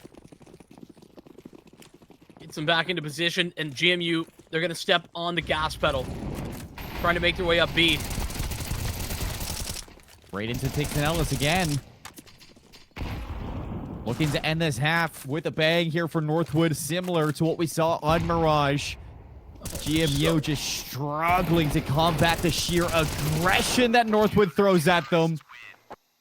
9-3 half again on map 2 of the series. And GMU, they got their work cut out for them. 9-3, yes, it's the same scoreline, but Seymour, this is a very different looking Patriot squad. I know it's the same number, but this was a lot more competitive. GMU were in a lot of these rounds. This was just the last round of the half, and so with the lackluster buy, they didn't have too many choices nor utility to put together. Looked a little bit more dominant, but I liked what we saw from GMU in a lot of those rounds. It was just that Northwood individual prowess, the aggression, just kept them on the back foot. Now GMU looking to punish the aggression right out through brackets, and Solko's going to have to turn around to hopefully fight this one out. The shot's just not missing, and GMU playing it so well together. The team shots out of Escape. Nothing is landing, and for the first time in the series, we see Northwood miss. Yeah, their first time unable to connect on a pistol round, and I mean, irony being, it comes down to not being able to shoot the Glock straight. Man, whoever was, I didn't even see who it was, bottom banana, but that was definition of fish in a barrel and missing all of it. Yeah, they put the reel in just without bait. And I love that call from GMU. Shout out to their IGL, whoever is in their ears, just saying, hey guys, we need some fire here. Yeah, Zoker, typically the guy making the calls, and don't know if he's the one who made that call, but I agree. Take it to allow the Patriots to take it to Northwood. It's a statement. You're telling them we are not done. not scared. And they're reading this as well. Who are these Patriots? Okay, listen. To be fair, Seymour, they have the entirety of banana control. Where else are Northwood gonna be?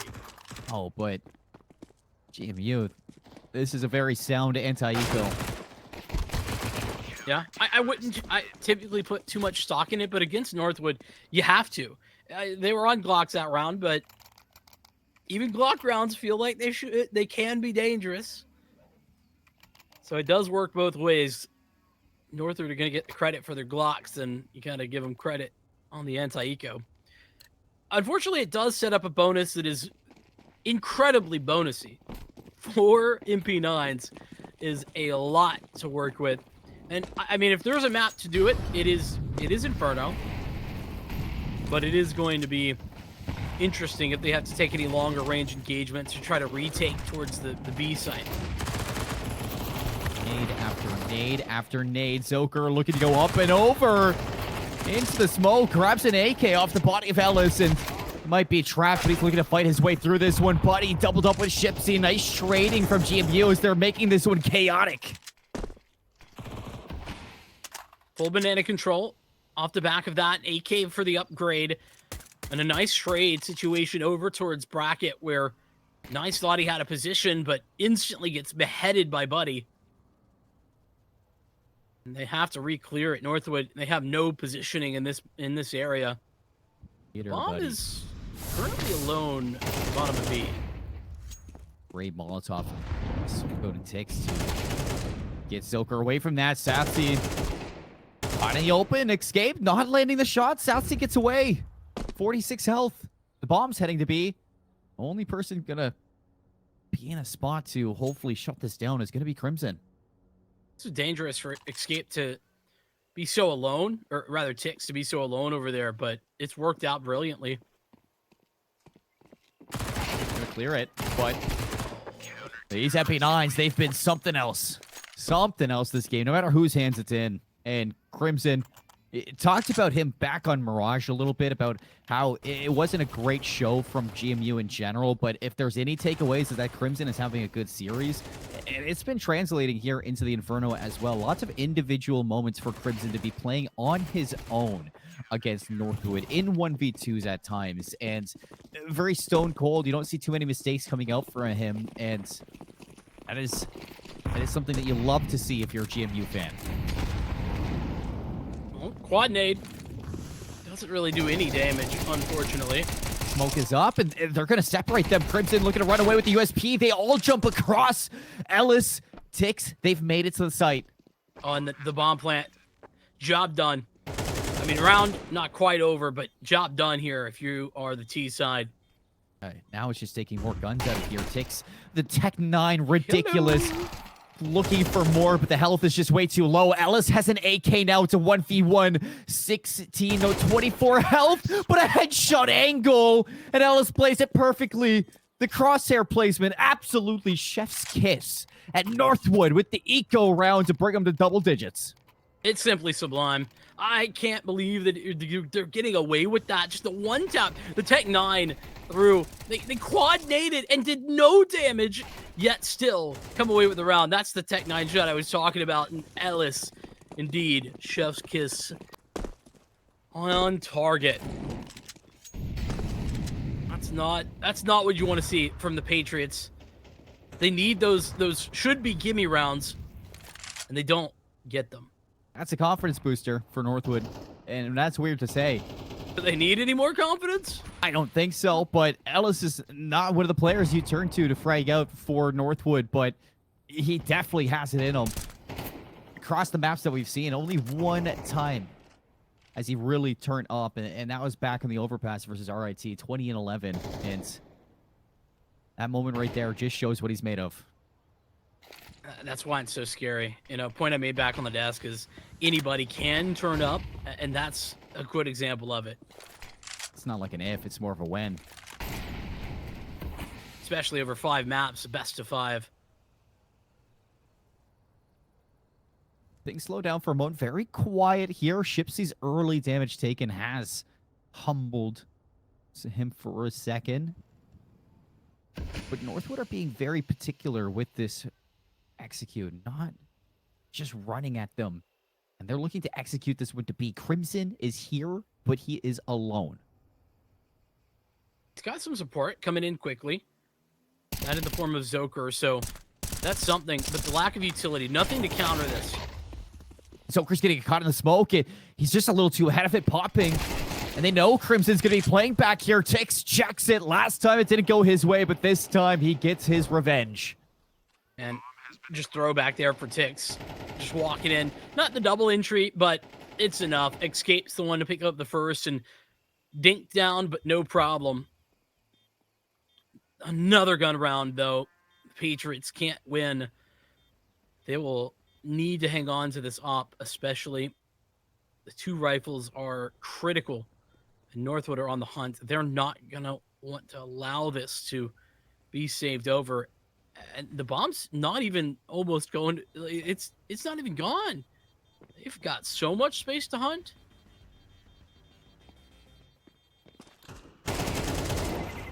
Satsy's going to be spotted. He wants this up. He's not going to have it, though. Shipsy's going to walk away with an M4A1S. And that is all that GMU are going to have heading into this next round. They might opt to buy up around it, but look at that cash. Look at the dollar dues, yeah. Those are very unfortunate. 2K on everybody. The loss bonus such that they'll get a buy next round if they wanted to, but they're also giving up match point if they elect to do that. So instead, they'll force up just the soul rifle onto Shipsy, though, and it's even less utility. Ellis, so much damage in the Molotov. Perfect playstyle there from Crimson and Zoker. They're going to weed out that plant, and Northwood now looking to pick up the pressure onto A. They actually fourth Sassy all the way back to site. And at least Zoker has that AK. Little recovery, and he's headed back towards A, where it looks like the majority of Northwood are going, but they still have the bomb dropped all the way into T steps. Zoker needed that. Nice is now going to put Shipsy a little bit of an island here with Sassy, a Deagle and an M4. Sounds like the start of a really bad joke, but only joke here is how winnable this actually might be. I take it back. This is now a round where Shipsy can make a lot of damage. He's repositioned, and I don't know if they're going to check this angle. I mean, they're going to look towards it, but, well, tell a lie. They simply didn't. Don't know why, but they had nobody clear the site. Maybe just because they killed someone earlier in pit? I don't know. That's an oversight that will allow the Patriots another round. And what a shot from Crimson. It's no joke. An M4 and a Deagle on the site, alone on an island. And Crimson does exactly, or Sapsy, sorry, does exactly enough with their Deagle that allows Shipsy just the element of surprise. Now, rifles in the hand, GMU, they're forced by it, works out, and all the aggression looking to barrel through Banana, but Satsy with the AWP, with the help of Crimson, they shut it down. They tried to barrel through, but they got barrel stuffed. Just pixels there for Crimson to see that. It's a nice recovery. And a flawless round as well for the Patriots. Timberwolves starting to look a little less strong, having back end of the first half. It was pretty good. Start the second half out a little bit dicey, but bring that back as well. They can't find a map point, at least not yet. And they're probably going to still be wanting. This one's half invest, a little pistol armor, quasi-buy. Soul Goat. This is the Soul AK-47. Love this aggression with the op from Satsy. From Banana to Apps, it doesn't matter. Mr. Worldwide now looking to escape from the apartments, but Soul Code has an AK. He's not going to let go of this round. Shipsy now in an unwinnable spot. Luckily going to do a whole lot of damage, but I don't know if that damage was enough. Oh, Nice. Wanted to make sure to get that frag on lockdown, but instead just took a little bit too much time. Oh, that HE. Soulgoat was low enough, but it doesn't find its mark. Two AKs in a flash. Escape on 20 kills. Can he find 2 more? Over the smoke, he brings it into a 1v1. Zoker looking to get this back, and he does. The kit, he has it.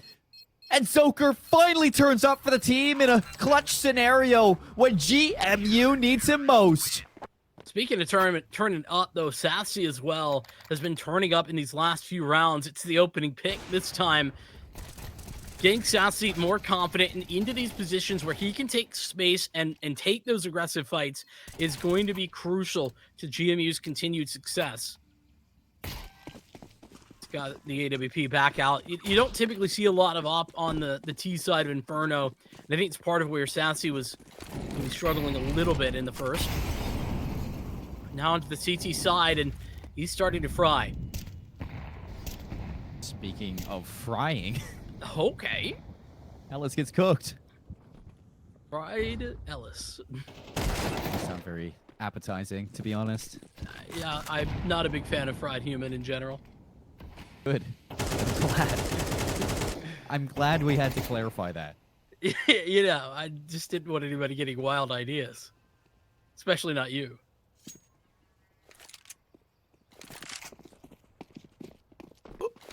What is this timing? Just walked out. They just walked out, and everything's just working on them. Shipsy has no eyes on this, and the nades are going to keep him back. The Molotov's going to allow Sassy onto an aggressive angle with that up yet again. He hits it. He's looking for more through the smoke. No shots to hit there. Hiding away, Soulgoat slowly edging his way onto sight. And he's going to be spotted. The no-scope through the smoke. Sassy is alive and well, but now it's Tix. 1v5 turned into a 1v3. The jump shot from Sassy. Oh, welcome back. I don't know if he was actually jumping there. I think he just jumped onto the box, and it was just very quick, but we'll see it in a second. Sassy, I said it's important that he turn up, and he's turned up to 11 right here. Yeah, he got on the box. Still a jump shot in my books. Oh, it was still fantastic. Don't get me wrong. Forcing Northwood back 2 pistols once again. Would love to get that, but 7 HP. They're hunting him down. Sassy on the run. Needs some help, but Buddy's not there. He can't get away. Nice. The Tech 9 gets him. Nips him in the behinds, and now the op is recovered. Nice, though. Can he make anything out of this one? A very damaging round for GMU. Is still into a 2 versus 2. Tix running to B, and Ellis gets spotted. Who do you want in the 1-on-2? It's Tix every single time. This guy's been wild, and he's gonna get time to just reposition wherever he wants. This is a great angle to play. They need to check this. They need to do it together, and they're looking the other way. Buddy versus Tix, and Buddy, a tie game on Inferno. GMU, they've brought us back. That they have. It's a slow burn, but a phenomenal comeback story for the Patriots and Northwood. I mean, how long ago did they get to 11? Early in the second half, they were there. It's like 11-5, 11-4, something like that. A lot to a little. A lot to a little. This has been a comeback and a half. Good recovery as well, with Sassy going down early, getting caught out in tech. It's scary in the fire. Smoke dropped down at just the right time, and barely any damage taken. I say that. He goes back into the flames. Wants to maintain that control, playing around the smokes, but there's no more space to work with. He'll have to give it up for the moment, but he could be set up alone, Sassy, on that side if he wants to. Instead, it'll be rotation back out towards A, keeping that up entirely unaware for Northwood. Yeah.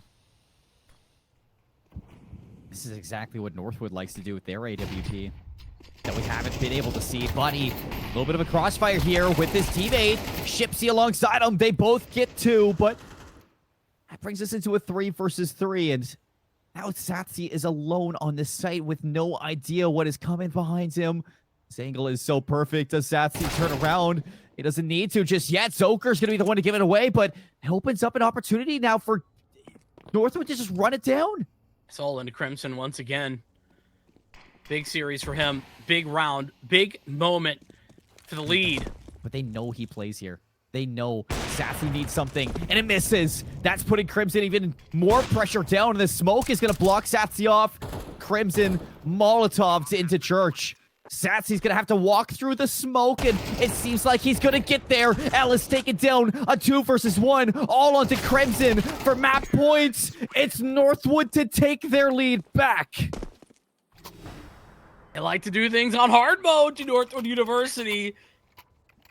Cutting them down, and how close have these rounds been? GMU, they lose just one after a plethora of victories, and they're down to MP9's pistol, a deagle for Crimson. The one rifle's on Buddy's shoulders, and it's playing for their map, their Inferno, to stay alive. The series.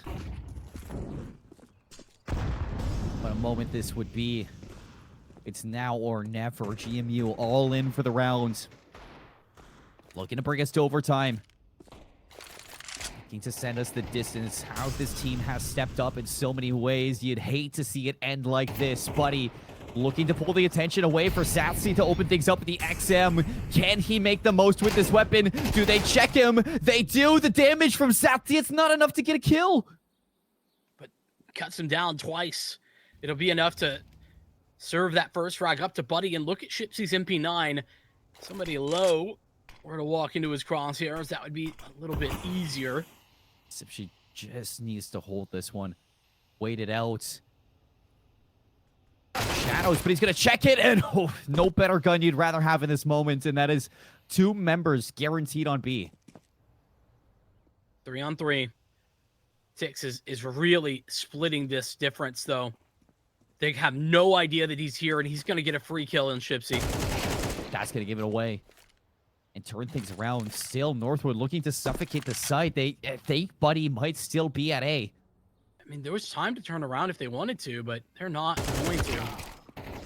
They cross off Tix, though. All up to Buddy. The trades are out, and it's Northwood to take it. 13-11, all the way down to the wire. Northwood, they get tested on the map pick of Inferno, but I mean, GMU, how you would have wanted that map to go your way, Vincent. Hats off to this team for making it as close as they were, but it's just not enough at the finish line. Yeah, a comeback story that then falls flat right at the last word spoken, and they can't quite make it through. Like we were saying, Inferno, it needed to be that map for GMU, and in a lot of ways, it was. What a comeback as well. Sassy having some incredible impact. We saw Zoker stepping up, Crimson continuing that story, but the reality kind of hit towards the end for Northwood. Hey, we got to be careful because we've let them come back into this, and it seemed like they just turned up that dial that little bit extra when it came down to the tied 11-11 scoreline. It's when they really got a bit more serious. Yeah, GMU, if there's one thing to take away from that map too, even though it was a loss, is that you earned your respect versus Northwood, and they showed it. What a game to play from both sides. Constant adaptations from both Northwood and GMU, but for GMU to put those rounds together, it came down to a couple players who really stepped up there. Satsy, Buddy, Shipsy, Crimson. I think Zoker had the one clutch that comes to my mind, but he didn't have the best game. He hasn't been having the best series. He's just been, consistently in the talking point for this team. It's really the surrounding players that have stepped up for GMU, and spaces are slowly coming together, but still, Northwood, I called them unbent and unbroken heading into this series, Vincent. Well, here we see them bend, but they just don't break. And it takes a lot of resurgence from this guy as well. He just farmed so many rounds, had such a great showing, and I think he was one of the biggest thorns in the sides of the Patriots pretty consistently. Not only that, though, right? I mean, how often were we seeing just the pistol rounds for Northwood get close, go their way even? Half buys, those were many. I mean, this is a good example of one right here. And there was another one late into the game as well that went their way to get them up to 11. So many rounds too when you look back where it's either Tix or Escape or somebody on Northwood finding a kill with a Deagle or a Tech 9. And it's ridiculous at times, the things that this Northwood team can do. I know at some point it doesn't even faze me when I'm watching. It's just like, yeah, that's a Northwood round if I've ever seen it. But it make it so hard for GMU to feel comfortable, even in rounds that GMU should feel comfortable for. And I think that is just such a struggle point for this team. GMU did a good job at finding a lot of these anti-ecos and making them look good, but then you look to rounds where, Northwood will throw a curveball and they'll just run at you, and they're not going to run a traditional route. They're going to run a little bit of an off route and wrap it through towards arches. And it's so tricky to kind of lock down what Northwood likes to do on a map like this when there's so many possibilities. And I think the completeness of this Northwood team really coming to life. Think about how dominant Solgoat was towards the beginning of this game. He was the bottom of the scoreboard. And, just looking at it eye test wise from the first half, you wouldn't have expected that. But Tix just, again, returned to form for him. 27-17, had Escape right beside him. In many of those moments, it was a team effort for sure where Northwood University were concerned. I think, speaking of concerns, though, this was GMU, especially in that second half, looking good and maybe even looking at their best in a lot of ways.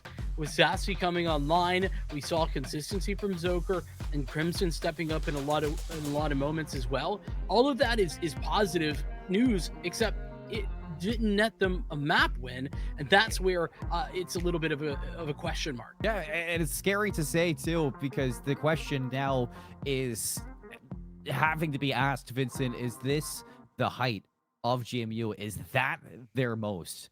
And, it's just a question that's going to have to be asked as we head into our last map, or third map, not last map. I'm so used to the best of threes, but we head into map 3 of this best of 5. Last chance for GMU to show up here in this winners final. It's do or die for the winners bracket, or they're going to be punching their ticket down into the lower side. Northwood, they look great. They're ready to see themselves in the grand finals. We got Agent up next. You don't want to miss it. I wait tables, but last week I built a field hospital. I stopped 1,000 attackers. And a natural disaster. Well, I go to school full-time. While I work full-time. The greater the challenge, the stronger we become. Our generation isn't turning away from the world's problems. Watch us fly ahead, rise to every challenge, and overcome anything. Watch us become the next greatest generation.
Close, but no cigar. That's the description of Inferno from the perspective of George Mason University. They made it look good, but in the end, Northwood doing Northwood things, and they come out on top with a 2-0 lead now heading into their map choice of Ancient. Vincent. Things getting a little bit testy here. And, you know, for George Mason, you have to be worried now. And I posed this question before the break. Is this it? Is this their height? I think that it's unfair of me to say whether it is or it isn't. But right now, I think the more relevant question is this their ticket down to the lower bracket? Because, well, it's a best of 5. That means you have some more time, but that time is quickly coming to the end if they can't pick up a map. Fortunately for GMU, if you lose here on Ancient, you're not done, but I'm sure they want to still have their chances at the grand finals. It's not done until this best of 5 is all finished at the end. And you look towards the lower bracket, you look at what's waiting for you as well. If you're either Northwood or GMU, RIT versus Oklahoma Christian. I mean, there is no team that you can look at in this top 4 and say, yeah, I want to play that team, Vincent. No matter what, it is going to be a tough game. I think that's what's so terrifying for anybody, particularly GMU, considering, you know, they're up against a rematch of NA's finals or an Oklahoma Christian team that they haven't had to look at, that they have never played before. There's just question marks everywhere you look, which is why Ancient is so important. This is a map, Ancient, that, I mean, listen, we've seen it actually from both teams. Both squads have played it in this tournament. Obviously, up against Oklahoma Christian from the Northwood side, they were very strong here, but it was up against Fisher, and it was an almost victory once again. It was same situation as we just saw in Inferno, 13-11 in the favor of Fisher when we saw the Patriots last on Ancient. And it's been a middle ground map for them for a little while. I don't think that the Patriots are bad here, Seymour. The bigger issue is that Northwood are great. Northwood are great at any map you put them in. And that answer, or that question, has been answered. But you're right to say that GMU, they're not out of this just yet. And heading into a map like this, you can really hone in to the performance that Satsi has been putting on inside of this winner's final and look to the AWP again to hopefully give you some space. But it all starts off with the pistols. Soul Goat heading into the site. Shipsy just hiding away, waiting for his opportunity. And here it is, the help of Satsi and Buddy. They're dancing around, and Northwood, they're a little bit spun. 2 versus 2. On site, we have Escape trying to fight against this one. And he's calling quickly for the player from Donut to get into the action. And here we go. Nice. A little bit of damage out. 1 versus 1, and Escape plays it so well. An ace from Nice in the pistol round to start off Ancient. Oh my goodness. I don't know if everybody's just gotten together and decided that the A hit on pistol is the way to go for Ancient, but every single Ancient we've watched the last 2 weeks has started with a explosive A-site pistol. The Patriots, they were ready, they were prepared, but they weren't ready for Escape. And how can you be? GMU opting into this second round. Want to keep this one close, and they want to do it right away, though. Crimson's going to be the first one to fall. That's through mid. Or no, that was, I think, just outside of B ramp. Shipsy's going to be spotted now. That's just opening things up for an A execute, and the entirety of A is wide open. Northwood are not giving anything up to this force by Buddy. A chance at 2, but nice trades coming out from Soul Goat. And that's all you can expect there. At least if you are Northwood. Get into a position where you can play the trade frags, use this weapon advantage. And it is job done. The opening engagements worked out. And Solga, who was just hanging out, will pick up what is the final one of the round. Just dropping ticks, and that's it. So an aggressive decision for GMU. I don't hate it on its face. Typically, I'm not, you know me, Seymour, not a big fan of the forced buy second round after a loss on the CT side, just because it can make it so much more difficult to get out your gun rounds. But I think GMU needed some additional utility, and so just taking the fight to them isn't a bad idea. No, On paper, I don't hate it. Neither do I. Oh my goodness, escape. He's got like what? Goodbye, Ellis. He's staring him down. 9 Escape's and like- 0. 9 and 0 from Escape, though. And, I mean, map 3 starts off the exact same as the rest. It was 7-0 on Mirage, and then it was 3-0 on... Oh, Ellis stole the ace. I see what happened. I was so confused. You need this round here if you're GMU. It's a gun round. Buddy immediately going to be running away from the aggression. Solgoat is the bait and switch between the two. Crimson is there to refrag. Ellis is going to have to pick this AK up off the ground. Escape looking for an angle. Lots of damage there on the Crimson. And Zoker is going to come to his rescue. None of this was really in for an actual site take. They just got into positions where they could put the pressure on, and so just kept taking the fights. The bomb, now recollected by Ellis, was deep into the B side of the map. AWP is missing its shot. Now it's given away that they have one. Nicest trap, but this is all a bait. The bomb's still lurking at ramp. Crimson has an idea. Tix is going to work his way in towards the caves. Crimson seems like he is ready for something, and here comes the utility now. Crimson a chance to hopefully shut this bomb down from reaching the site, but he has to worry about Tix. Tix has gotten through, and he's going to find him. Crimson falls, and that's going to allow this bomb to go down, and nice lurking through mid. You have to watch out for that. The longer Northwood waited, the more the GMU could play defense, but Tix with that frag locks him out of the site. All three coming from CT. The flank. The front line is on lock. Back out comes Tix. Piata's no more, and Zoker won't be able to trade it. They all go down. Tix and Ellis. They wait patiently outside of B, and the opportunity presents itself.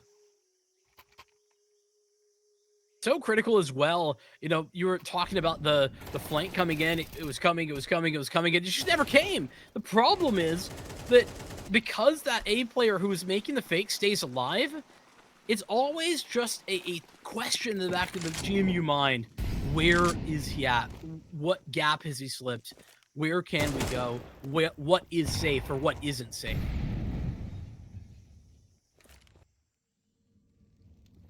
Moving as a squad, Patriots will have stack out here towards B. Groovin'. Nice shot from Buddy. Utility in the hands of Solgo. What are we doing? Are we sure? Solgo, what is ears? He just couldn't hear. Open your ears, please. No way. Oh, check your quarters. No way. Are we sure? Nice, giving it just a cursory glance. You needed the full clear, my friend. Okay. Escape. 10 and 1. This is a 2v4, but is winnable. Escape now turned around, expecting the flame to come through. Right reads, but Josh is not there. Sassy drops down to 30 health. He's still alive somehow. 4 HP. Ella's going to walk into an unwelcoming home. And now it's all down to this sole player, but are they going to just run together? Crimson's a little ahead of it. Escape finds 2. And thanking the lucky stars that Zoker was there. 3 kills for Zoker in that round, and I mean, yeah, Solgo, I don't know what was happening. Maybe somebody was calming over that. Should have heard him, but didn't. Had to smoke out. The first kill, it's fine, that happens. But when Solgo goes down and critically has the bomb in his hands, that's where problems arise. The Timberwolves, oh, and look at the Northwood squad. They're running it down to B. They've got just this classic smoke. An eco round that brings them back, but Northwood, when it comes to gun rounds, they're second to none. But the smoke's down, they get the bomb down, and now with numbers, they're looking to put another round on the board. Zoker is fishing through the smokes. Tick's gotta be careful. There's a gap, and Zoker's gonna punish it. things flip around. A 3 versus 2 numbers now for GMU on the retake, and they're just continuing to block off CT. Molotov, and Soko looks away from it. It's all down to Escape again, and Shipsy jumps into the action. A second round from GMU, and it's a 3v4. That was just stupid from Shipsy. Should never have gotten away with it. He's running through that smoke just to put the pressure on, and he gets away with murder. Northwood felled it in eco, then find themselves in a post plant, and thanks to Zoker's positioning in cave, they're cut down in the post plant as well. One last buy for the Northwood T side. It's the money they have remaining from their 4-round stretch up at the beginning of the half.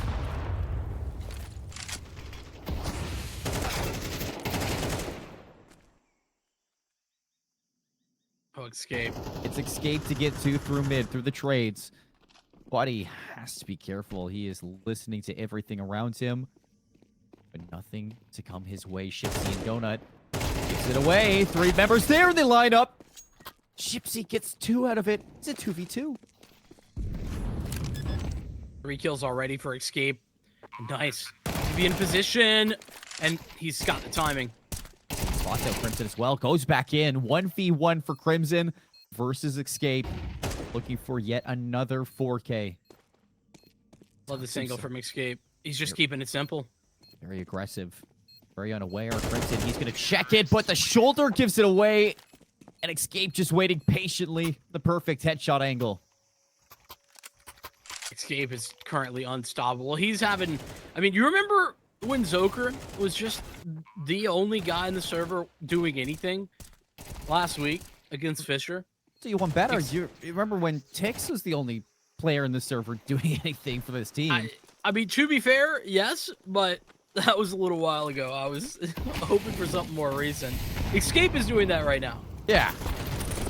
No way. Sassy has help. Oh, boy. This is tough. Buddy helped with the Molotov. The spray works out. They are just working together. But they just cannot take down Escape. He is their kryptonite. Hands a wall right now. Oh, and down.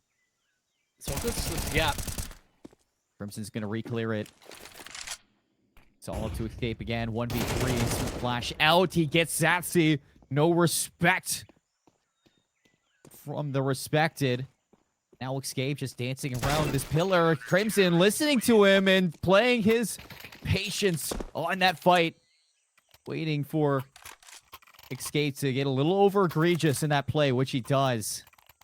He had a full minute to work with. There was no need to be running around there, but I think just kind of feeling himself, getting into these fights was his goal. And taking mid control. The Patriots, I mean, I think this is a critical part of them winning on Ancient, is that mid control, just putting Northwood into more difficult scenarios. These blinds, still looking for kills. Only able to get the 1. No damage onto anybody else. That is crazy. And smoke as well for Donut. They've already got it off. Ticks through the smoke. Just finds Zoker. Are you serious? Fortunately, it was a lurk through mid, and Buddy is going to keep this even. But now Northwood set up with these Tech 9s, and then M4 in the hand of Ticks. You'd have it no other way. 3 clutch players still on the boards here. And it's down to a 1v2. Escape has yet to make himself known, and he's hiding away in a corner. 21-4. We are 9 rounds in. And there's not, you don't always rely on Solgo, but man, does he find a way to have high impact moments, high impact kills. He picks up a triple there. Gets the entry onto the site, and then is playing hard to get on Temple the entire way through, just chilling at Brokey all the time. Northwood, they do the reset once again. These Patriots, they can't catch a break. Never mind. They found one. I love this game. Sassy's got another one. This one not just pure luck. Gets the duel over towards Solgo, who was on an island of his own making. Some might call it comedic timing. Sassy's grabbed the AK as well. Just call it the Zoker effect. Put a deagle in his hand, Vincent. Anything He's is zoking possible. up. Absolutely zoked.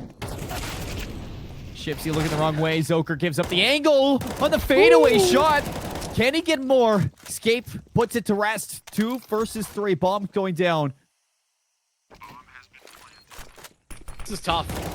They don't have a lot of map control here. Taking the aggressive fight. I guess that's one option. Down to 15. Crimson's going for the full flank, and he's making not a lot of noise here, but he gives it up, and nice now in an area for success. Trying to distract so Buddy can make a play, but Nice gets caught with the reload. Like you said, only 3 bullets in the chamber, and GMU get a 4th. This is the best they've had in the first half of a game. Which is wild considering the scoreline in Inferno, the very end of it. Truly absurd, but yeah, the best they've had. And pretty much a full eco. They had deagles, but there was no armor here whatsoever. They just served Northwood up a bit of their own medicine. That was one of the crucial parts of Inferno that went wrong for the Patriots. They just couldn't win on their own anti-ecos. Now, pick up an eco win against Northwood.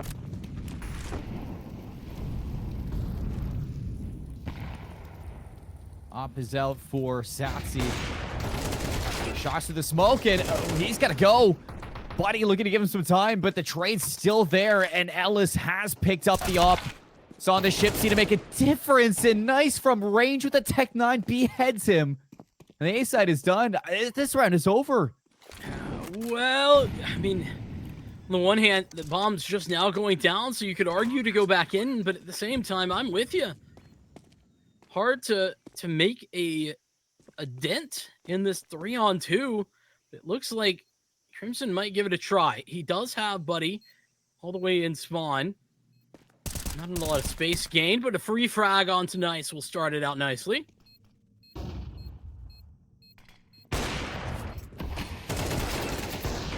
Buddy's going to bring this one back, and they are not done. The round is not over, Vincent, and Crimson's going to make it so. The kit there for Buddy, and in a 2v3, they clawed their way back onto the side using their utility. Oh, GMU, they are not done. Not done at all. Clear that Northwood kind of thought that was a given up round as well. Nice had no idea. Nobody was even watching towards main. And tough timing for escape, but well played at the end there against Ellis. The second time Crimson made a play like that, too. 2 rounds in a row. Continue with that series. But they don't know about Ellis here.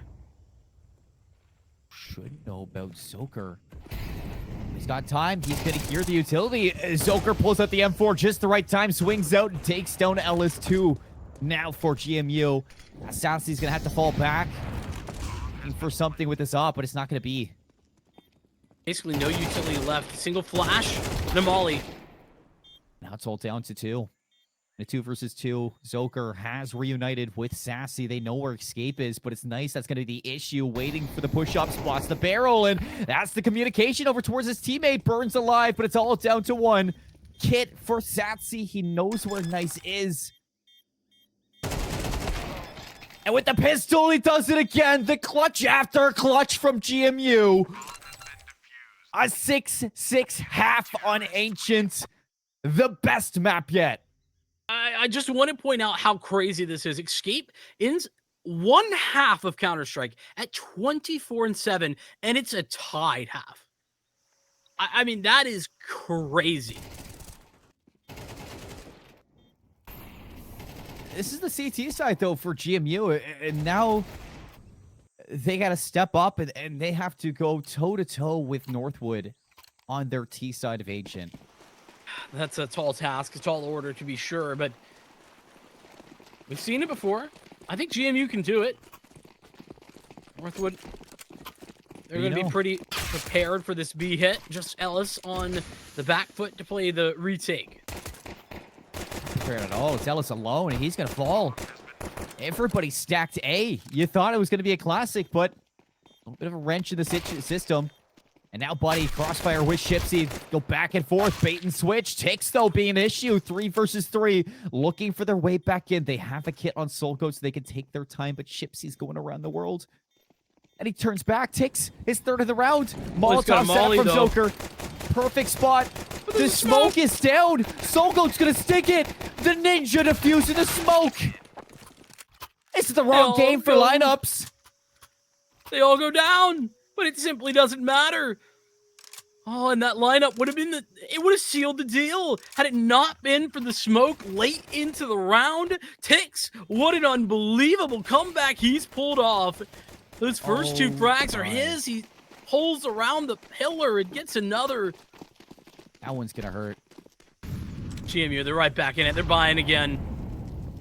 Didn't work the first time, but now they have far better weaponry than they did last time out. Because the bomb plants and the kills that they got, it really draws out that first round, but now you're looking to rebound, and you're looking to do it fast. Buddy will refrag, but not before Soulgoat gets 2. The bomb's going to go down, and playing for the retake.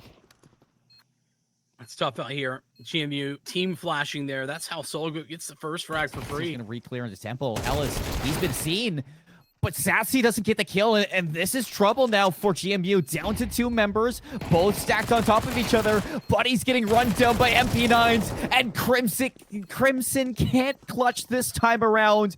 Northwood, they put 2 together to start off the half. Ellis is just an MP9 fiend, man. I just don't understand. I swear, somebody needs to do the math.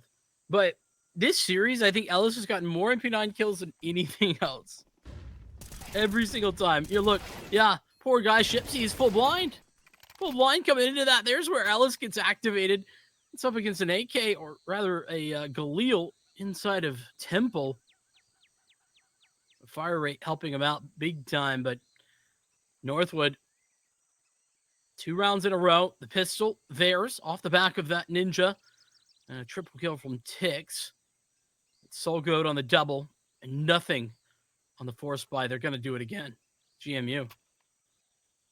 This is where things get dangerous, because, you know, there's a lot of famous moments where you can force buy yourself into oblivion on this map, because as long as you get the plant, you're always going to be, it's going to be approachable.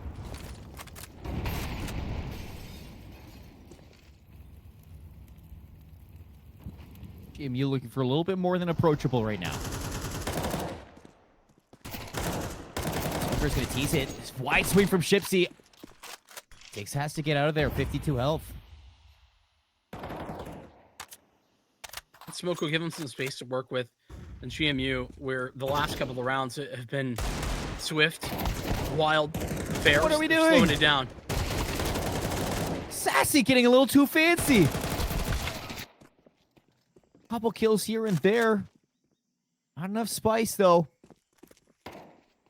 These AKs, they got to go overtime now in a 2 versus 3. Zoker has connected with Crimson. Looks like they want to re-clear this one, but from behind, nice. Makes himself known. Crimson brings it down to a 1v1, but Ticks is just under the spray. And he can't lock down a third, so Northwood, they're going to do one of their own, and they're going to get 3 in a row. Nicely set up as well. Everybody ready to swing on contact. No escape for the Patriots. Like I said, buying into oblivion right now. Because at this point, now they have full loss bonus. And even without a bomb plant, it's still pretty decent. Oh, this is GMU making an aggressive call and maybe finding themselves in a little bit of a desperation moment. Soulgoat on the escape. He has escaped, funny enough, with him. And he's even going to get one onto Crimson. So a big opener there for Soulgoat. It's going to allow for the retake right away. Nice. Already mounted inside Donut. And now the collapse. Act 3. And this is where GMU fall apart. I hate it here. I simply despise what GMU are currently doing. they're going for such an aggressive buying strategy in these last couple of rounds because they know they've kept it close. They know that Northwood previously were just one round away from being broken. One round away from them overcoming. Unfortunately, when it doesn't work out, you're now 5 rounds in to a half that you yet to get a gun round in. And they just continue to bash their heads against this brick wall. And again, it's been close. It's so close. And I think that's part of what's so devastating to watch for the Patriots. They finally, without a bomb plant in that round, it's full loss bonus, but there's just not enough. No reason they could go for another force buy, especially considering that Northwood, they can't pull some miracle off. Will be up to 11 at the end of this round. GMU looking for a miracle. Nothing's been shown just yet. A couple of spray downs, and Chipsy is actually going to find the better of Ellis. That's a kill. Maybe an M4 recovered. It will be. And Tix has to go back, be clear, and take control of this site. And he has help at this. All 4 members in a row. They fall instantly. You blink and you miss it, Vincent. And Northwood have 11 rounds. It'll flash into Speedway as well to allow the early engagements. Getting full mid control. Northwood University just taking that space. In this gun round, GMU, I want to see them try and deny this area. Escape up to 27 frags. Slow down. Surprisingly, Tix has been picking it up here on the CT side, as expected. It's not going to stop him. A little bit of a return to sender. Some martyrdom there, and 3 go down for GMU. It's an instantaneous 2 versus 3. Yeah, they had the triple setup out towards mid. And as I said, GMU needed to take that space. Northwood understanding the same thing. And a perfect angle. Stoker's going to have to clear it. Looks like he wants to check it. The swing's out. He sees him, but he won't get it. Ellis brings it down to 1. Buddy to hold Northwood away from match point. A 1v2 versus the Clutch Master and the Maestro. Just going to play it slow, hanging out, has the bomb, so there's no reason that he can't play this out at any pace he wants. And this is understandable. Once you just clear out some of Jaguar and Cave, but Northwood, again, getting active, getting aggressive, and they'll just walk clear. This is some incredible timing where Buddy is going to get a free plant. Is he, though? I don't know if he'll expect... I don't think there's any reason for him to expect nobody on the B side. And that's what he's asking. Come like sharks in the water. They smell blood. Oh, and the fact that they're going through cave means that this plant, there's only one place for him to be, and that's long or short. But he's got to go big. They got 2 smokes and 2 mollies. Nowhere to go. Gonna have to burn a little bit of Tix. It's a good thing I wore black. Because it seems like it's a funeral. 12-6 we go. Northwood ready for the grand finals. That clutch was Jover before it even began. I didn't realize that they had 2 mollies and 2 smokes in a 2v1. Oh my goodness. Here's the opening stages of that round. Like I said, GMU needed to get aggressive, and not necessarily aggressive, needed to contest mid in order to deny some of that space. They try to, they get bodied off of it. Escape, he wants to put it away. He wants to do it now. Tick's gonna be caught with a Molotov, and GMU away back in. Ellis over aggressive. The trades again at Shipsy, keeping them in it. Satsy hasn't had any opportunity with this AWP, but he needs to find something soon. This is, I think, the first op that Satsy's actually had this half. Should put into context because we're sitting at 12-6. He's gonna get it. Opens up A, or opens up B for a moment. Soul Goat looking to recover it. He gets flashed, and no smoke to actually block this one off. Buddy's gonna look away, but Satsy is watching over his shoulder. All down to a 1v3 escape. A little bit of run and gun. He's not going to get it. Satsy for 3. They stay alive. A full house between Shipsy and Satsy. and they keep it going. And this is why it was so important for GMU to get the op onto Southsea's hands. He will deliver when given that opportunity, and he does there with the triple kill. Nobody for Northwood had any space, but a wild round considering, I mean, Tick's caught with a molly, then Ellis is swinging out ahead of his smoke into 2 players. Just craziness.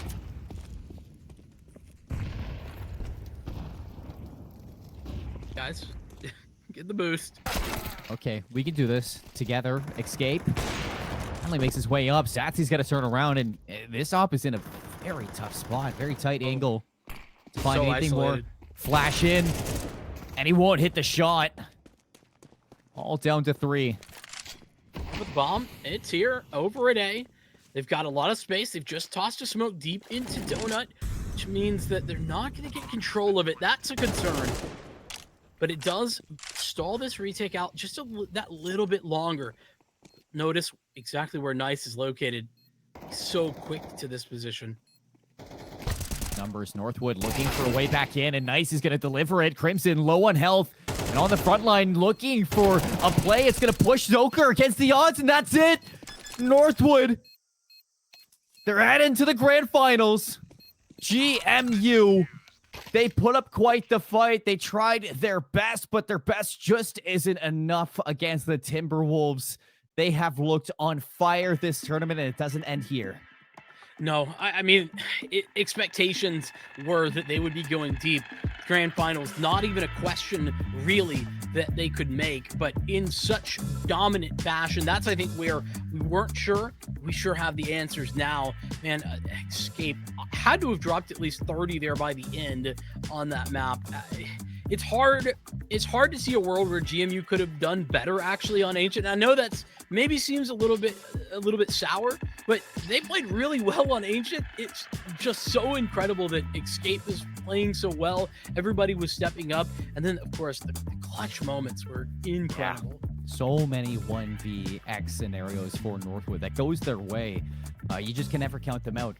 And we're going to talk on that till this team loses, Vincent, because it doesn't seem like too many can, step up to the Timberwolves and actually push them against their will.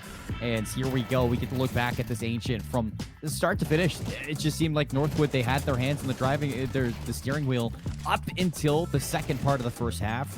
You started to see GMU doing what was necessary to crawl back from this 4-0 start that they had. They put a few rounds in retaliation, and it gets a little bit mixy. Things go down to the wire. You have a couple clutch scenarios for players like Crimson to be in, but ending the half 6-6, it gave a little bit of a false sense of security for what this map was ready to be.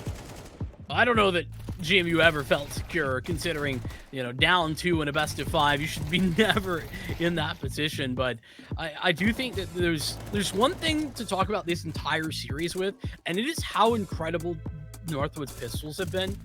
I don't know the number, but it was at maybe 5-6 over these 3 maps. Eco rounds that Northwood has been able to win. I think that had to be stopped, and it simply wasn't. And as well as GMU played to get up to this 6-6, it all kind of started with this second half pistol, where Tix just gets away with a triple kill, and they get a smoke diffuse that has to hit the mental. And I felt like they started to lose the track of what they needed, what their win conditions were after that. 4 rounds straight, they're just force buying every single round. Some of those off the back of a plant, but others even without it. Yeah, it seemed like GMU, they started to see red in the second half, and they saw glory, they saw a chance at success, and they got ahead of themselves. And that is not something you can do. Any team can look at the series and write on the note is that you got to stay composed against a team like Northwood. You cannot feel like you were leading inside of this game, because Northwood are going to snatch that rate out from under you once you get ahead of yourself. And we saw it here. GMU, they get 6 rounds in the first half, only 1 round in the second half of Ancient, and it's going to be Northwood with a 3-0 to send them into the grand finals. And looking at these stats, Escape 24-4 at one point, or something ridiculous like that, Vincent. Ends up 31-12. Did slow down factually, but you can't put any negatives onto him. He has double any other player individually in this lobby. Just let that sink in. Double. That doesn't happen in the game of Counter-Strike. No, that is true. I was like, what? My math? Math would never fail me. Not I. But yeah, it's just hard. I just want to underscore how incredible it is that GMU were even close in that first half, considering how dominant Escape was. It wasn't just the Escape show. I know it may sound a little bit like that, but as a whole, I actually think GMU played a pretty good series. They just didn't have what it takes against the skill that Northwood individually have, nor the fundamentals. I mean, Northwood, I talked about how experienced they are as a roster, one of the most experienced when it comes to, team Counter-Strike of anybody in this event. And it shows there with their fundamentals, the way that they're able to trade. And whenever Northwood were put into these like 3-on-3 type of scenarios, they're winning it most of the time. We're seeing the same stories that we did for North Carolina State yesterday versus Oklahoma Christian. You're playing the right game. You're just not at an equal match for the players that you're sharing a lobby with. And Northwood, they let him know. Fortunately for GMU, it's not done yet for them. They go down to the lower finals, Vincent, as we saw on the bracket. Going to be awaiting the victor between Oklahoma Christian and RIT Esports. And for Northwood, they just get to kick their legs up and wait, watch, enjoy all these series, and take all the notes that they can on these teams in preparation for this grand final. You know what? I don't think Northwood will be taking any notes. I think that they have the confidence. They're probably just gonna roll, kick their feet up, like you said. That's the vibe this team gives. I mean, and they look fantastic. And next week, folks, you don't want to miss it. It is going to be a conclusion to what has been a very long road here for the Rally Cry Collegiate Series. It has been 3 weeks of action, but 4 weeks in total as we head into our next. And this match versus RIT and Oklahoma Christian is not one that's going to disappoint. So don't forget to show some love to Rally Cry. Show some, give them a follow on Twitch, give them a follow on X. Stay up to date with everything that is happening here in the Rally Cry Collegiate Series outside of Counter-Strike 2 as well, because these players, they are putting on a show and they deserve your love. And not only that, Vincent, I mean, what a fantastic night. What a fantastic game. Anything to say heading into our last week of action? Just that, I mean, we have truly gotten, I think, even with Fisher being gone, I think we've truly gotten some of the best teams in towards these last couple of matches, in towards the finals. With Northwood already there, it's bound to be a banger no matter what. You're not going to want to miss that. No, you're not. So that's going to be all done for tonight, folks. I hope you all have a fantastic week ahead of us as you get ready for the end here of a Rally Cry Collegiate Series, because we'll see you next week, the same time, same place. Take care.